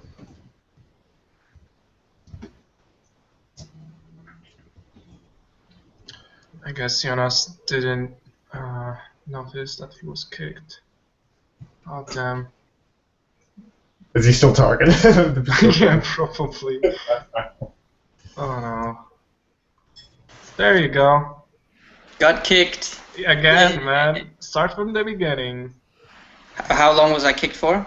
Like 2 minutes. Really, 2 minutes? Yeah, I think you have to start from perspective again. Man, really? And maybe a little bit further. No. Sunbeams. People. Oh yeah, People sunbeams. saw sunbeams. Okay. See, people are staying sunbeams. Basically, the last thing that I was saying is that this big fat tree is sort of the new focal point in this painting, and we could leave the guy out and we could go a different direction. And I'm just gonna like paint some lights in here, and we could, we could actually make this painting more about this tree, because it's the only really big fat tree in here, and sort of turn that into our focal point, and then do some fun stuff with that, some glow and maybe some smoke, glow and smoke. Yes. Again, that's pretty awesome. Thank you, Google Hangout. We are back with Houston. Sorry for that. It always happens when the PSD is just too big. Yeah, sorry guys. I know why the problem is. This PSD is indeed too big. Yeah, exactly. Not work over a certain pixel size. So I'm just gonna leave it open. So you guys have a look at it, and then we'll go back to Houston maybe.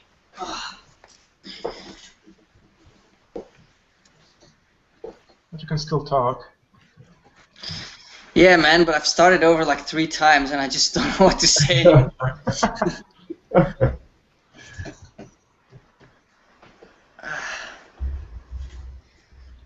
So,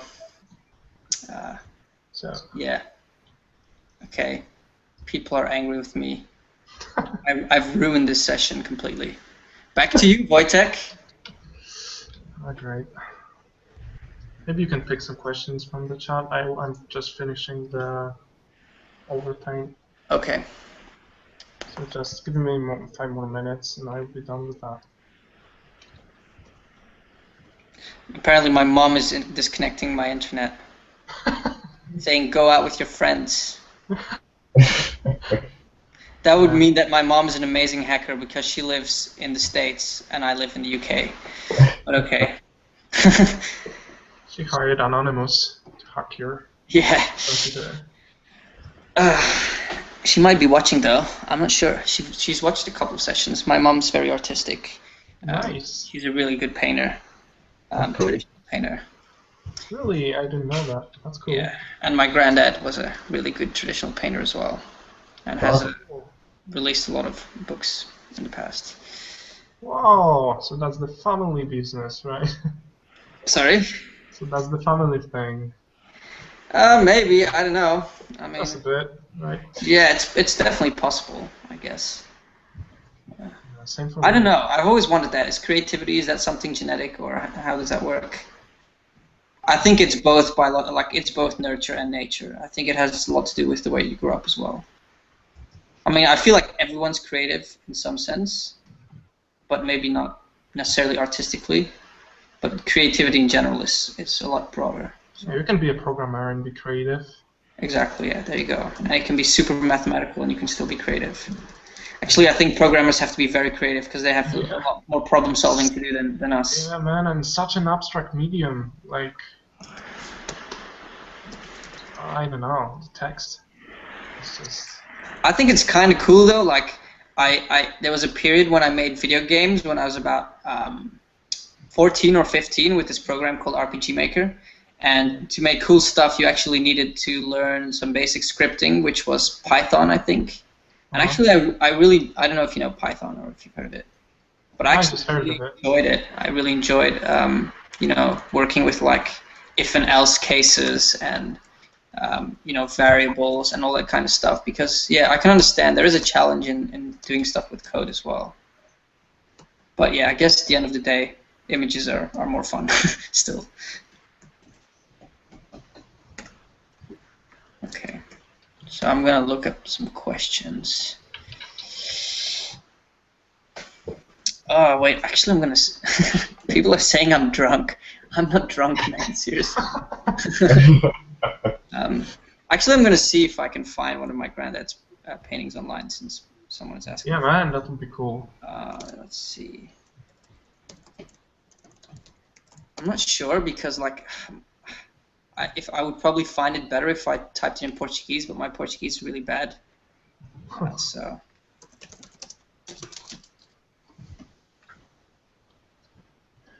So guys, do you have any more questions to Houston? Just let us know in the comments. Okay, I found a painting. I will share your screen if you want. Yeah. Bam. This is a painting done by my grandfather. Oh, damn. Oh. Yeah. I don't know when it was painted, but I would assume, I would have to look it up. I would assume it would have to be painted like in the 30s or something, or 40s. I'm not sure. Like there's definitely, yeah. But there's like a lot of storytelling in it. It's about communism, I guess. That reminds me of Goya. I had no idea. Yeah, a little bit, I guess, yeah. Let's see if I find some other paintings. Yeah, that's another one.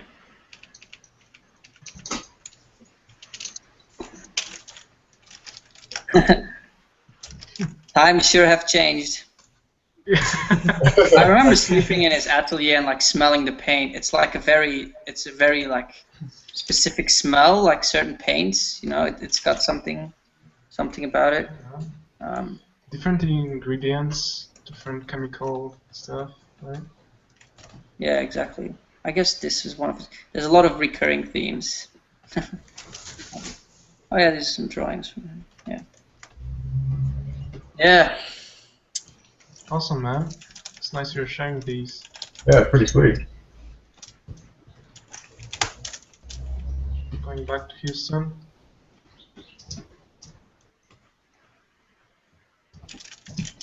Okay, Houston, what's your favorite beer? Espen's asking.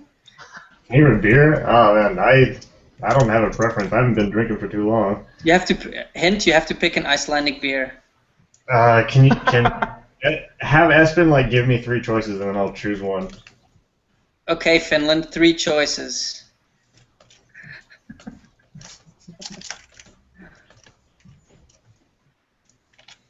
Let's see. We're gonna have to wait because they're in the past. There's a delay.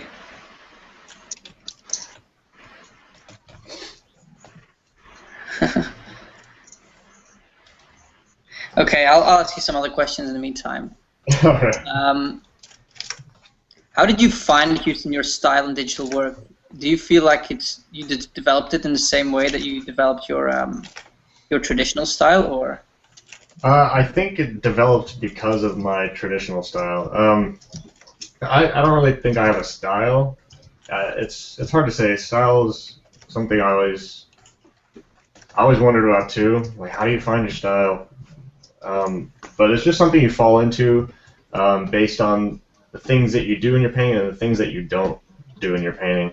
And it was heavily influenced by now my traditional painting. I want to try to get a similar traditional feel. But before that, I guess you could say my style was more. It was almost like Dan Levisi's almost. Like I was very influenced by him when I first started. So I would do a lot of line work and then color that in and then render the shit out of it. Paint pores and all that stuff. And it was fun. But your stuff looks completely different though. Yeah, it does. I mean, the stuff that I know, maybe I haven't seen what you're talking about right now.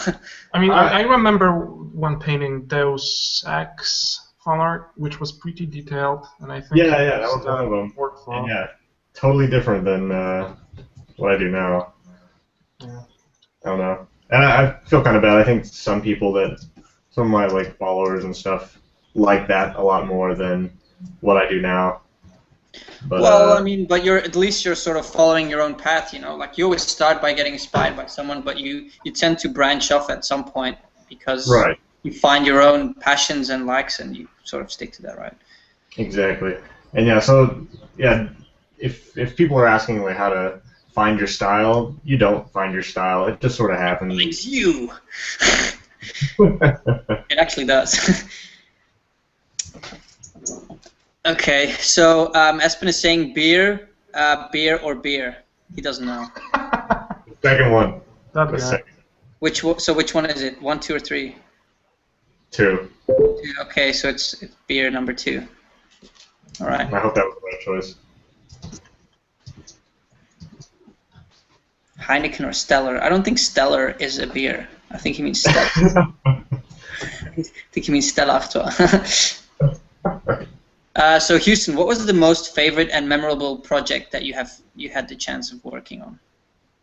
I haven't worked on too many to be honest. So okay. Applibot, I guess. That's really the only. Yeah, I haven't worked on too many. I had other opportunities, but they never went through, and those would have been exciting. But just Applibot, I guess. Okay.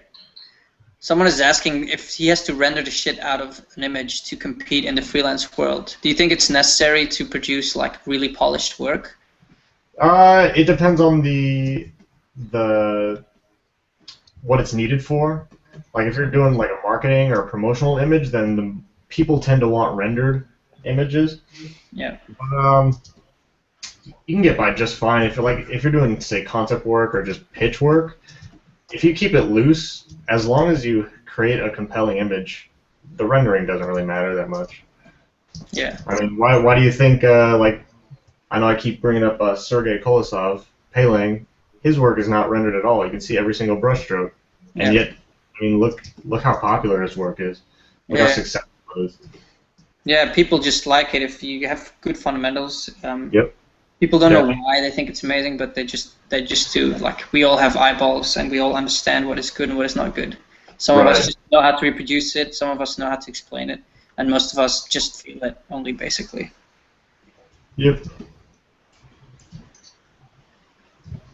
And so, when you're doing work for Applibot, do they ask you to render stuff out really like tons, or do they allow you to stay a bit true to your own style, like paint reliefs? I've found that Applibot has been pretty lenient to style. Subject matter, they know what they want. Yeah, because obviously they're following a lore or something, right? So. Yeah, exactly. And they're following a marketing plan, which basically involves boobs. That's their marketing plan. Yep, not a bad one. I got to be honest. No, I mean it must be successful, otherwise they wouldn't keep doing it over and over again. But in terms of style, I don't think they would hire as many artists as they do if they cared about keeping a consistent style with every single image. Yeah, yet though, I have to say that most of the stuff that I've seen, I mean, I haven't seen that much stuff recently, but most of the stuff that I've seen online is very similar in style because it's so... The people they keep bringing back do have a very similar style, I'll be honest. But when they're trying out new stuff, when they're hiring new people, they didn't tell me, like, hey, you need to do it in this style. Okay. They're just like, yeah, just go for it. Whatever, have fun. As long as it looks good. Yeah, that's cool. It's like a perfect deal for an illustrator to work No, because you just have to work in your own style. That's just awesome. Because it really unleashes the potential of the individual artist. Yeah, it lets you have fun. Exactly, and actually, that's where the portfolio pieces are happening. Really, you know, where you are free to go, or you are just it, the theme just sparkle your your brain, and you're just creating something that you're attached to, and then you're just thrilled to make it the best you can, because actually um, your professional work can become your personal one with Applibot, I think, because you're working on something that you are getting attached to, because the subject, maybe you picked it and you have chosen all the stuff you want in your illustration, and they only gave you the theme. So Yeah, they were it's pretty really clever. I don't know about you, but they like they would give me a few options to choose from. So just like you pick whatever one you want, and so it just adds to that freedom a little bit. Yeah, exactly. That was the same was for me. Like I could choose whatever theme, character I wanted. It's really cool. Yeah. Darek, is Darek doing any overpaints actually, or should I? I'm working on the one. Okay, all right. Drinking 'Cause I don't vodka. know if I'm gonna get another one done in this session. Yeah. Have you ever used custom shapes, Houston? Nope. But I've been seeing that someone's custom shape pack is going around, and it looks pretty awesome. The industrial one. Yeah. I don't remember who it was. Long time. I use them and they are pretty brilliant. Yeah. It looks Yeah. really cool. So what kind of stuff are you making with it? Like, is it for techie stuff? Industrial mostly. Sorry? Industrial things. Yeah. Yeah, maybe we can share a link to that shape pack. Definitely. I can post it. Play around.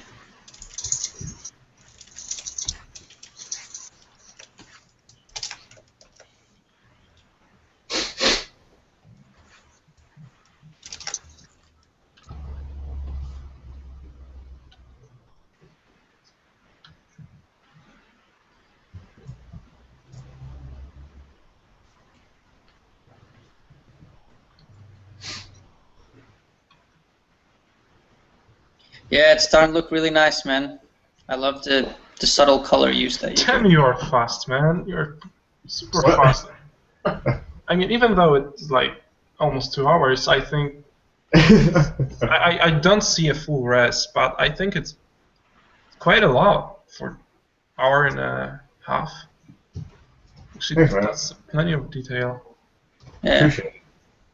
I love the subtle subsurface scattering in the ear. Yeah, that's the. Yeah. Yes. If you guys look at references, you'll see that the ear is one of the thinnest parts of flesh without any bone that humans have. So that will always show the most saturated skin tones the quickest. So if you need to add saturation somewhere, the ears are usually the first place. I always I tend to accentuate it too, just make it even more than it actually would, just because I think it always looks really, really good when you do it. Yeah, definitely. Really adds a little bit of life to it. And it's also because you're putting it against desaturated colors that you get that beautiful contrast. So Right, it comes out a lot more. Choices through here, I put basically complementary. So this is a very orangey red, and I put it in a really dark green, and it just makes it pop a little bit more. Yeah, exactly.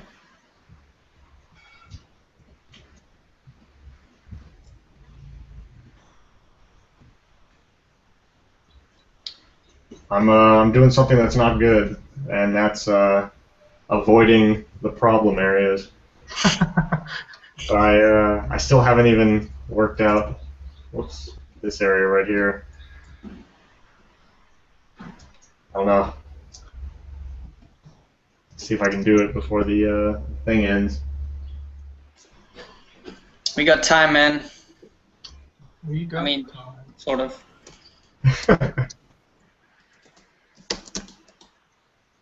If not, I'll finish it up after the stream. Yeah, I mean that's fine. Like you don't have to feel forced to finish it now. If you want to continue with it later, that's fine. It's just like saying in the beginning. I think the most interesting thing with the guests is seeing the starting process, because everyone knows what a fully finished and rendered image looks like. But for a lot of people, it's just really confusing. Like, how do I actually get there? You know. Yeah. I think that's a great thing about Level Up, because people are doing demos. You can see that. I don't think we've had the same technique twice ever. Yeah, exactly. In any session. So everyone has a different way of starting. You know, like Titus last week was completely different from what you're doing. The mystery guest from next week, the bearded woman, will have a completely different style as well. Exactly. That's what's fun, right? That is very fun, yeah.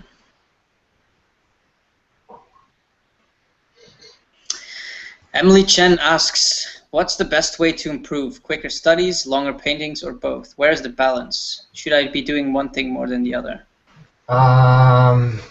We should ask Houston, because he practices all the time. Like, he doesn't put much out there, but he's practicing every single day in like 100 colleges. Yeah, he's just gonna come out and kill all of us. That's a good question. Man, that's I would say focus a lot on the quicker studies, and then every once in a while really just buckle down on one really, really intricate study and spend a lot of time on it and try to figure out as much as you can with that study. What do you do the most? But do you do more like long studies, or do you? Recently, with the digital life painting at my school, those are relatively quick. You know, I think the shortest ones are 5 minutes, 5-minute paintings. The long ones are only like 50-minute paintings. So those are still. 50 or 15? What's that? 50 or 15? 50, almost an hour. Oh, okay. For the longest, yeah. The average being about 15 minutes. Okay. 15 to 20. And those are great because it forces you to examine things really quickly and then interpret them and put them down onto the canvas really quickly. Yeah. It doesn't give you a lot of time to figure out how to do a polished image. So that's where I think it would come in handy to just ignore the fast stuff every once in a while and buckle down on a really, really big, detailed study. And even though like it's really enjoyable to see fast, good stuff from like an artistic point of view, I think if you want to get work in this industry, you actually need to have like a decent amount of polished work. Yeah, like, exactly. And photoreal work in your portfolio, unless you're Jamie Jones, but you're not, so. Or maybe he is actually. Oh, I meant you. I'm still not sure. You know, seeing his painting right now, I'm not sure. Oh, he's just trolling us. Come on, Jamie. If I just like pull off my mask right now and it's actually Jamie Jones. Yeah. Take off your beard. Take it off. Nah, I have nothing on Jamie. He is ridiculous. It's kind of annoying, isn't it? A little bit. If he wasn't such a nice guy, I'd be mad at him for being so good. Oh yeah, is he a nice person? He's a super nice guy, yeah. Oh man, I should probably call off the hit then, right? Probably.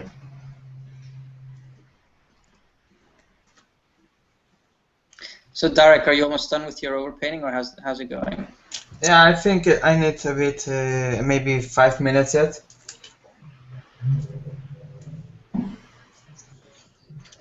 And you, Wojtek? Or are you on eBay?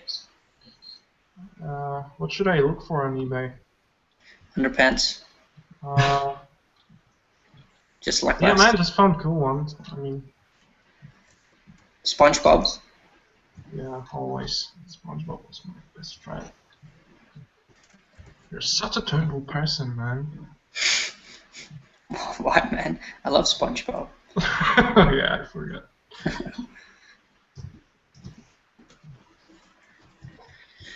Okay, let's look at the questions. It's really weird. The questions, they sort of update in batches. Like, I don't see anything changing, and then suddenly there's like 20 or 30 questions. Yeah. Yeah.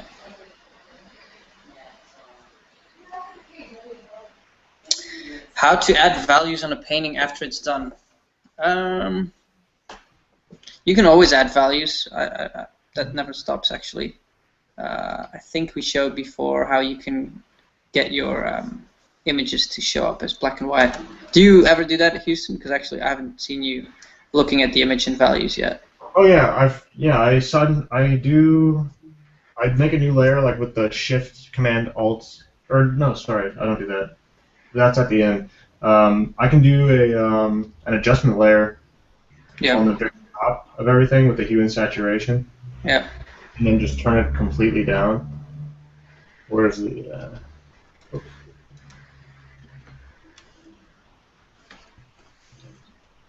Yeah, mine is on the dark side right now, and then I'll just keep that there, and just turn it on and off whenever I want to see it in values. But so you don't work while you're looking at it in values? You do it? No, I don't. Yeah. Okay. Yeah, like I do that sometimes. I paint underneath the layer that makes it black and white. Oh yeah. Yeah. When I darken something, sometimes I even actually color pick from the black and white image, like blacks or dark grays. When doing light, I sort of pick the color before, because it's just easier to see what you're doing when you're looking in black and white. But yeah, obviously the problem is that you can't color pick from around the canvas because you're color picking grays. Right. But if you sort of pick your color before and like you sort of choose, are you going to do highlights or are you going to do shadows or whatever? You can pick your color before and you can sort of paint underneath. And then again, the regular color windows comes in handy because you can change the value separate from the color. So if you've chosen your color already, you can just change the value while you're working in values to see to put the right value down. So yeah, it's one way of working. Yeah, always be conscious of your values. If you neglect those, then I mean you can have incorrect color. I mean it's not really a good thing to say that there is correct color, because color doesn't matter as long as your values and your color relationships are correct. Then you can have any color you want, really. Yeah. There's definitely no ugly colors. Every color is beautiful.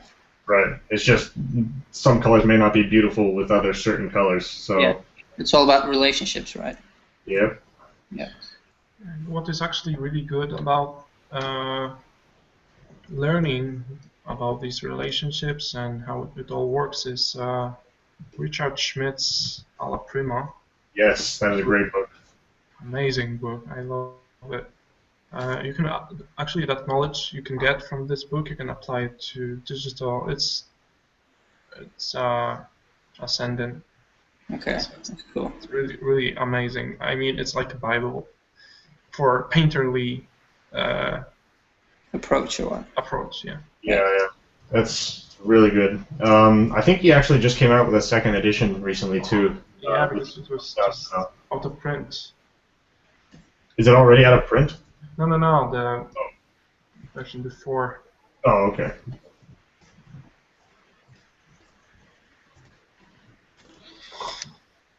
Right.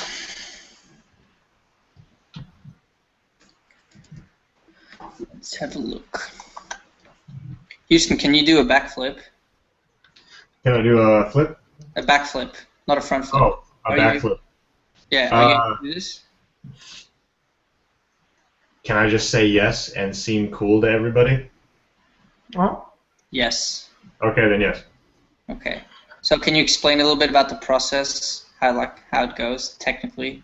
That's a secret. That's confidential. This is where your lie crumbles. If I told, then everybody would be doing backflips, and that wouldn't be as exclusive. That is true. Okay. It's like magic. Nobody tells you how it's done. Yeah, but then you go on YouTube and you can find every single magic trick there is. And go on YouTube and find how to do a backflip. That is true, yeah. Probably could.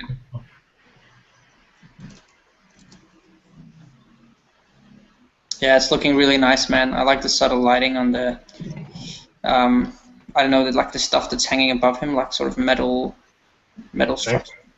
Yeah, I'm gonna try to make these into rails with hooks. Oh yeah. Okay.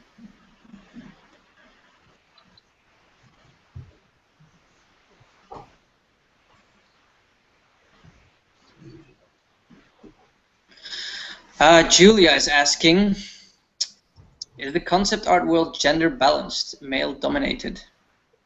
Can anyone say anything about that?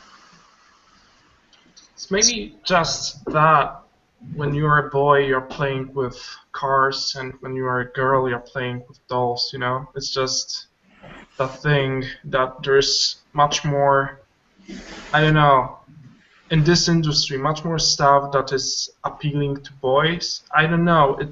I don't want to make any statement, but it just looks for me like the inner child can be realized more in that industry, you know? The boys inner child, like the cars, like fucking Transformers and shit, like Yeah. all that stuff. It's not so. Girly. Yeah, I mean, still, you can find amazing concept artists that are girls and they do outstanding stuff, and they're just as good and sometimes even better than guys, and that's obvious, right? Because there's no difference, but still, I think that's the reason, and I don't think there's any prejudice going. I don't think. No, Your my work experience is stands not up really. to the standard. I mean, there's definitely a lot less women in this line of work, but that's pretty much because of the reason that you said. I think most girls that do this kind of stuff, they're kind of like, you know, they like this sort of boy stuff, you know, like they're probably not really girly girls to put it that way. Or like alcoholic hamster saying you guys are nerds. Yeah, I guess we are. Well, we're pretty cool. We're rock stars. We're like rock star nerds, you know, like the Beatles. But yeah, it's definitely not. I don't think there's any prejudice or there's any like discrimination going on. If you're good, doesn't matter what gender you have. People actually don't really look at your name after they've seen your work. So, and if you happen to be a woman, well, yeah, that doesn't really change anything. That's fine. Alright, actually, I switched to my screen. I have a small, like I just overdid it, I think. Right, so there goes the painting. Let's see if I know. Are we watching your screen? I closed it. Oh, damn it. Yeah. Please remember the name. Yeah, I will find it later. Sorry, but I'm not flattering a PSD like I did before. Yeah, so, Okay, some progress. yeah, so I couldn't figure out if it's man or woman in here, so I made him man because of his overall posture, and I changed tons of things, and I maybe talk it through. So this is an overpainting. Oh, nice, man. Nice. So I changed tons of things. I just want to hold to the concept of guy in some kind of an environment. Wojtek, can you toggle back to the? Oh, never mind. You got it. I wanted to see the original again. Yeah. So basically, first, what I did, I changed the composition. There was too much empty space on the top that was just undefined and it was open, and my eye just go there and we're just okay, what should I do here? And you know, you have to lead the eye in the composition. You have to treat your viewer as you were guiding through your picture. So these mountains weren't helping because that's obvious. Mountains have certain shape that is almost always points up and leaves empty space on the top because mountains aren't growing from the top. So I redid it and did like a forest, something that can break up this empty space in here. So basically I followed that and I changed the value structure. I cut this silhouette off, I enlarged it, and I made the values much deeper. Then I was thinking, okay, where's the light source in here? It looks like the person in here is lit by an ambient light that is coming from it and everywhere. And then I thought, hey, he's holding a really cool stuff. So I made this stuff glow in the color that will bring some interest to my picture. So basically, I just applied that. I tried to make it a little bit more interesting, and you know, you can. It's only a sketch, but you can play around with really tight detail in here if that would be a finished illustration. Also, I figured out, okay, we need some dynamism. Maybe there's some character that we can tell our viewer about with different elements in the picture, like these birds that are flying around. Maybe there's some kind of, I don't know, summoned minions of his, or I don't know, something like that. And also, look at the hands. This is telling me, hey, I am scared to paint hands. I tend to do it in my illustrations. I tend to hide hands, you know, and that's just not good. I mean, this is just, you can paint it. You did it with this one, and actually, with that kind of a character, it's really cool to tell a story with the expressions of hands, you know, it's really cool. You can play around with it.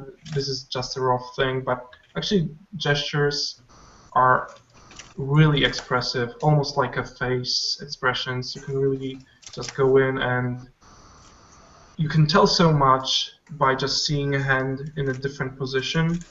It's almost like reading an emotional reaction from face. That's why painting hands is so hard, almost as hard as painting face, because we can read it so well. We can know so much from just looking at it. Yes, that's just basically it. I also Nice job, man. I Nice go job. for really contrasty color scheme. So basically, I have it's a tile orange, right? Teal orange, sorry. So orange and cyans, yeah, so just opposites. And so did you deliberately place the biggest tree behind the staff so that you could use that contrast to bring out the light?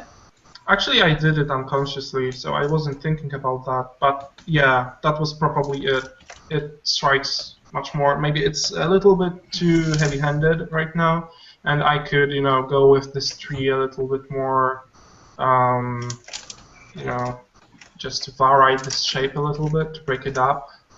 But yeah, if I would place the staff just against the glowing background, it wouldn't be as striking as it is right now.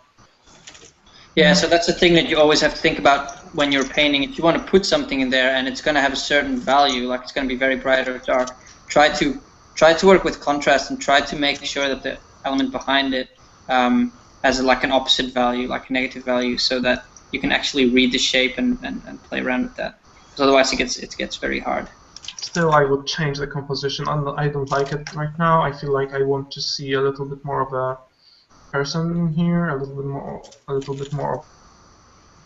So I don't know. I'd play around with that, but for now I think it's working. So yeah, that's my 2 cents. Going back to Houston. Let's see what's happening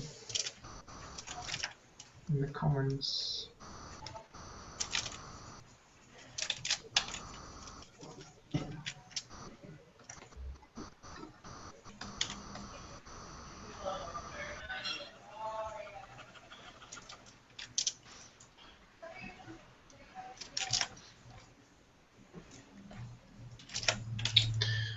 Alright, so are you guys doing any other overpaints? Darek, Jonas? I'm just finishing the ones. So. Okay, Jonas, so you are done with overpaints for today, right? I mean, I'm gonna have a look, and maybe I can do like a quick one. Yeah. So let's watch Darek doing his when he will be finished. Then you, Jonas, Okay. and I think you can switch the screen to mine, Wojtek, right now. Okay. Go. Jesus, my face again. Okay, so it's work from Felix Wallstrom. I guess.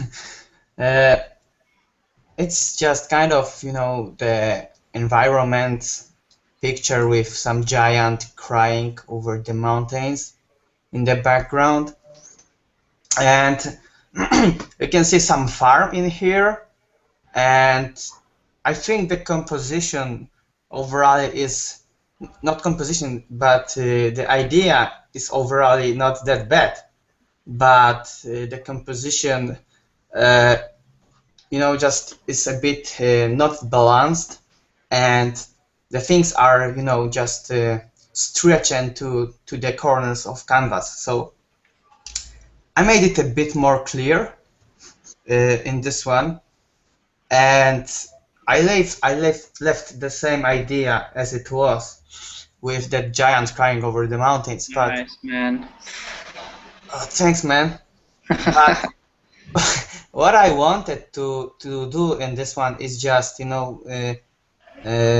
diversifying the planes and making the right depth on in the picture, because on this one it looks everything on, it was just an idea, but the execution wasn't hadn't showed the way of, the plane separation and all that stuff, and I wanted to make it just more clear, and I just leave the same, kind of the same size of the mountains, and put the farm a bit more into the foreground on the hills. And what even add more depth is just kind of path work to farm. The And fence. the farm, and it's just, it just guide your eye deeper into the picture. So I think it works better if we have better separation of planes, and I think it's also about the colors and the shading, light and shadows. So I used some cast lighting on the hills from which are crossing from the clouds, and just some, nature effects like sunbeams. Some But man, you won a prize, You won a prize for the most changing. I don't know how to say it, but just the amount of difference between the original and. Yeah, it's amazing, man. But still, you maintain the composition is the same. The ideas are the same.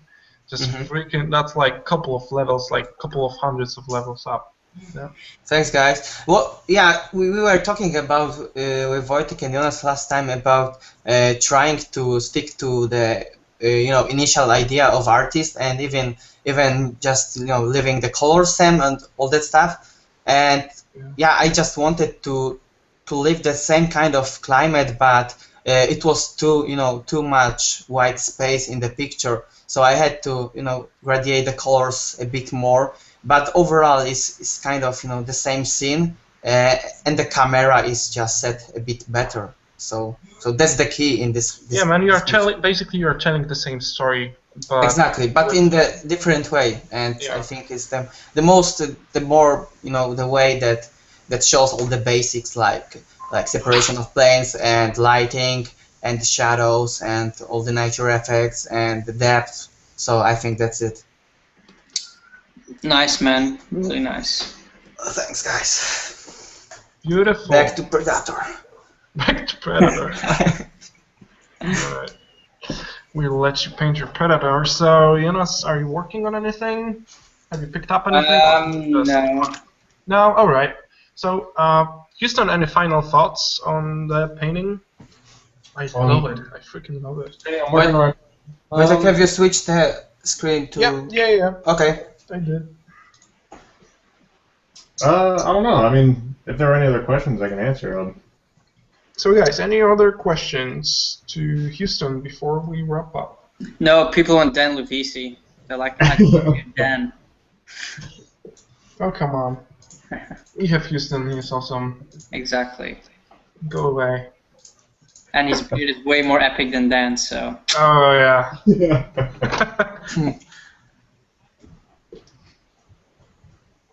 Crazy stuff, Houston. Crazy stuff.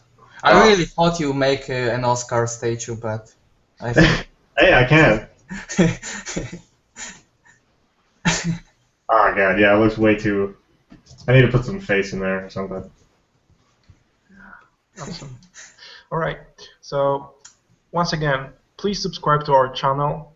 Just go to the section below the video, click subscribe, and you will be up to date with everything new we will post. Also go to the group, Level Up group, Level Up on Facebook. You can post your work there. We'll try to get overpaints done live for it if we will be lucky and we'll pick it up. Then yeah, also we can send an email if you do not use Facebook. Yeah, we still have some emails in our box, so there's plenty of stuff. So what is your more comfortable way to show us your stuff? And we are working on a page that has a beautiful domain, which is livestreams.com. And do not ask us why we have chosen it. It was just obvious. We wasn't drunk. We weren't drunk. So.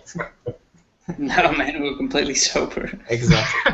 livestreams.com. That will be the domain for Level Up. Yeah. It will be live. I think we can get it done till next week. I think. Finally. Maybe. I don't know. It's like 80% done. Hopefully. Yeah, it's like pretty done. It's like maybe 78%. 78% done. Wojtek is estimating right now. Yeah. So thanks again to Houston. No, thanks for having me. That he found like these 2 hours and 15 minutes in his busy schedule. I know he slept like 5 hours today, and that's awesome. He's here, and to thank him, just go to Facebook. Again, I command you to go to Facebook and look up to his profile and follow him. Yeah. And I'll finish up this painting as well and put it up whenever I'm finished. Of course. Yeah. That would be awesome. Right, so thank you guys for coming. Please subscribe to our channel, and I will post an info about next guest in a couple of hours, so stay tuned. It's a good one. It's a good one, beardy one. Yeah. Sexy one. Sexy one. Probably drunk one. Yeah.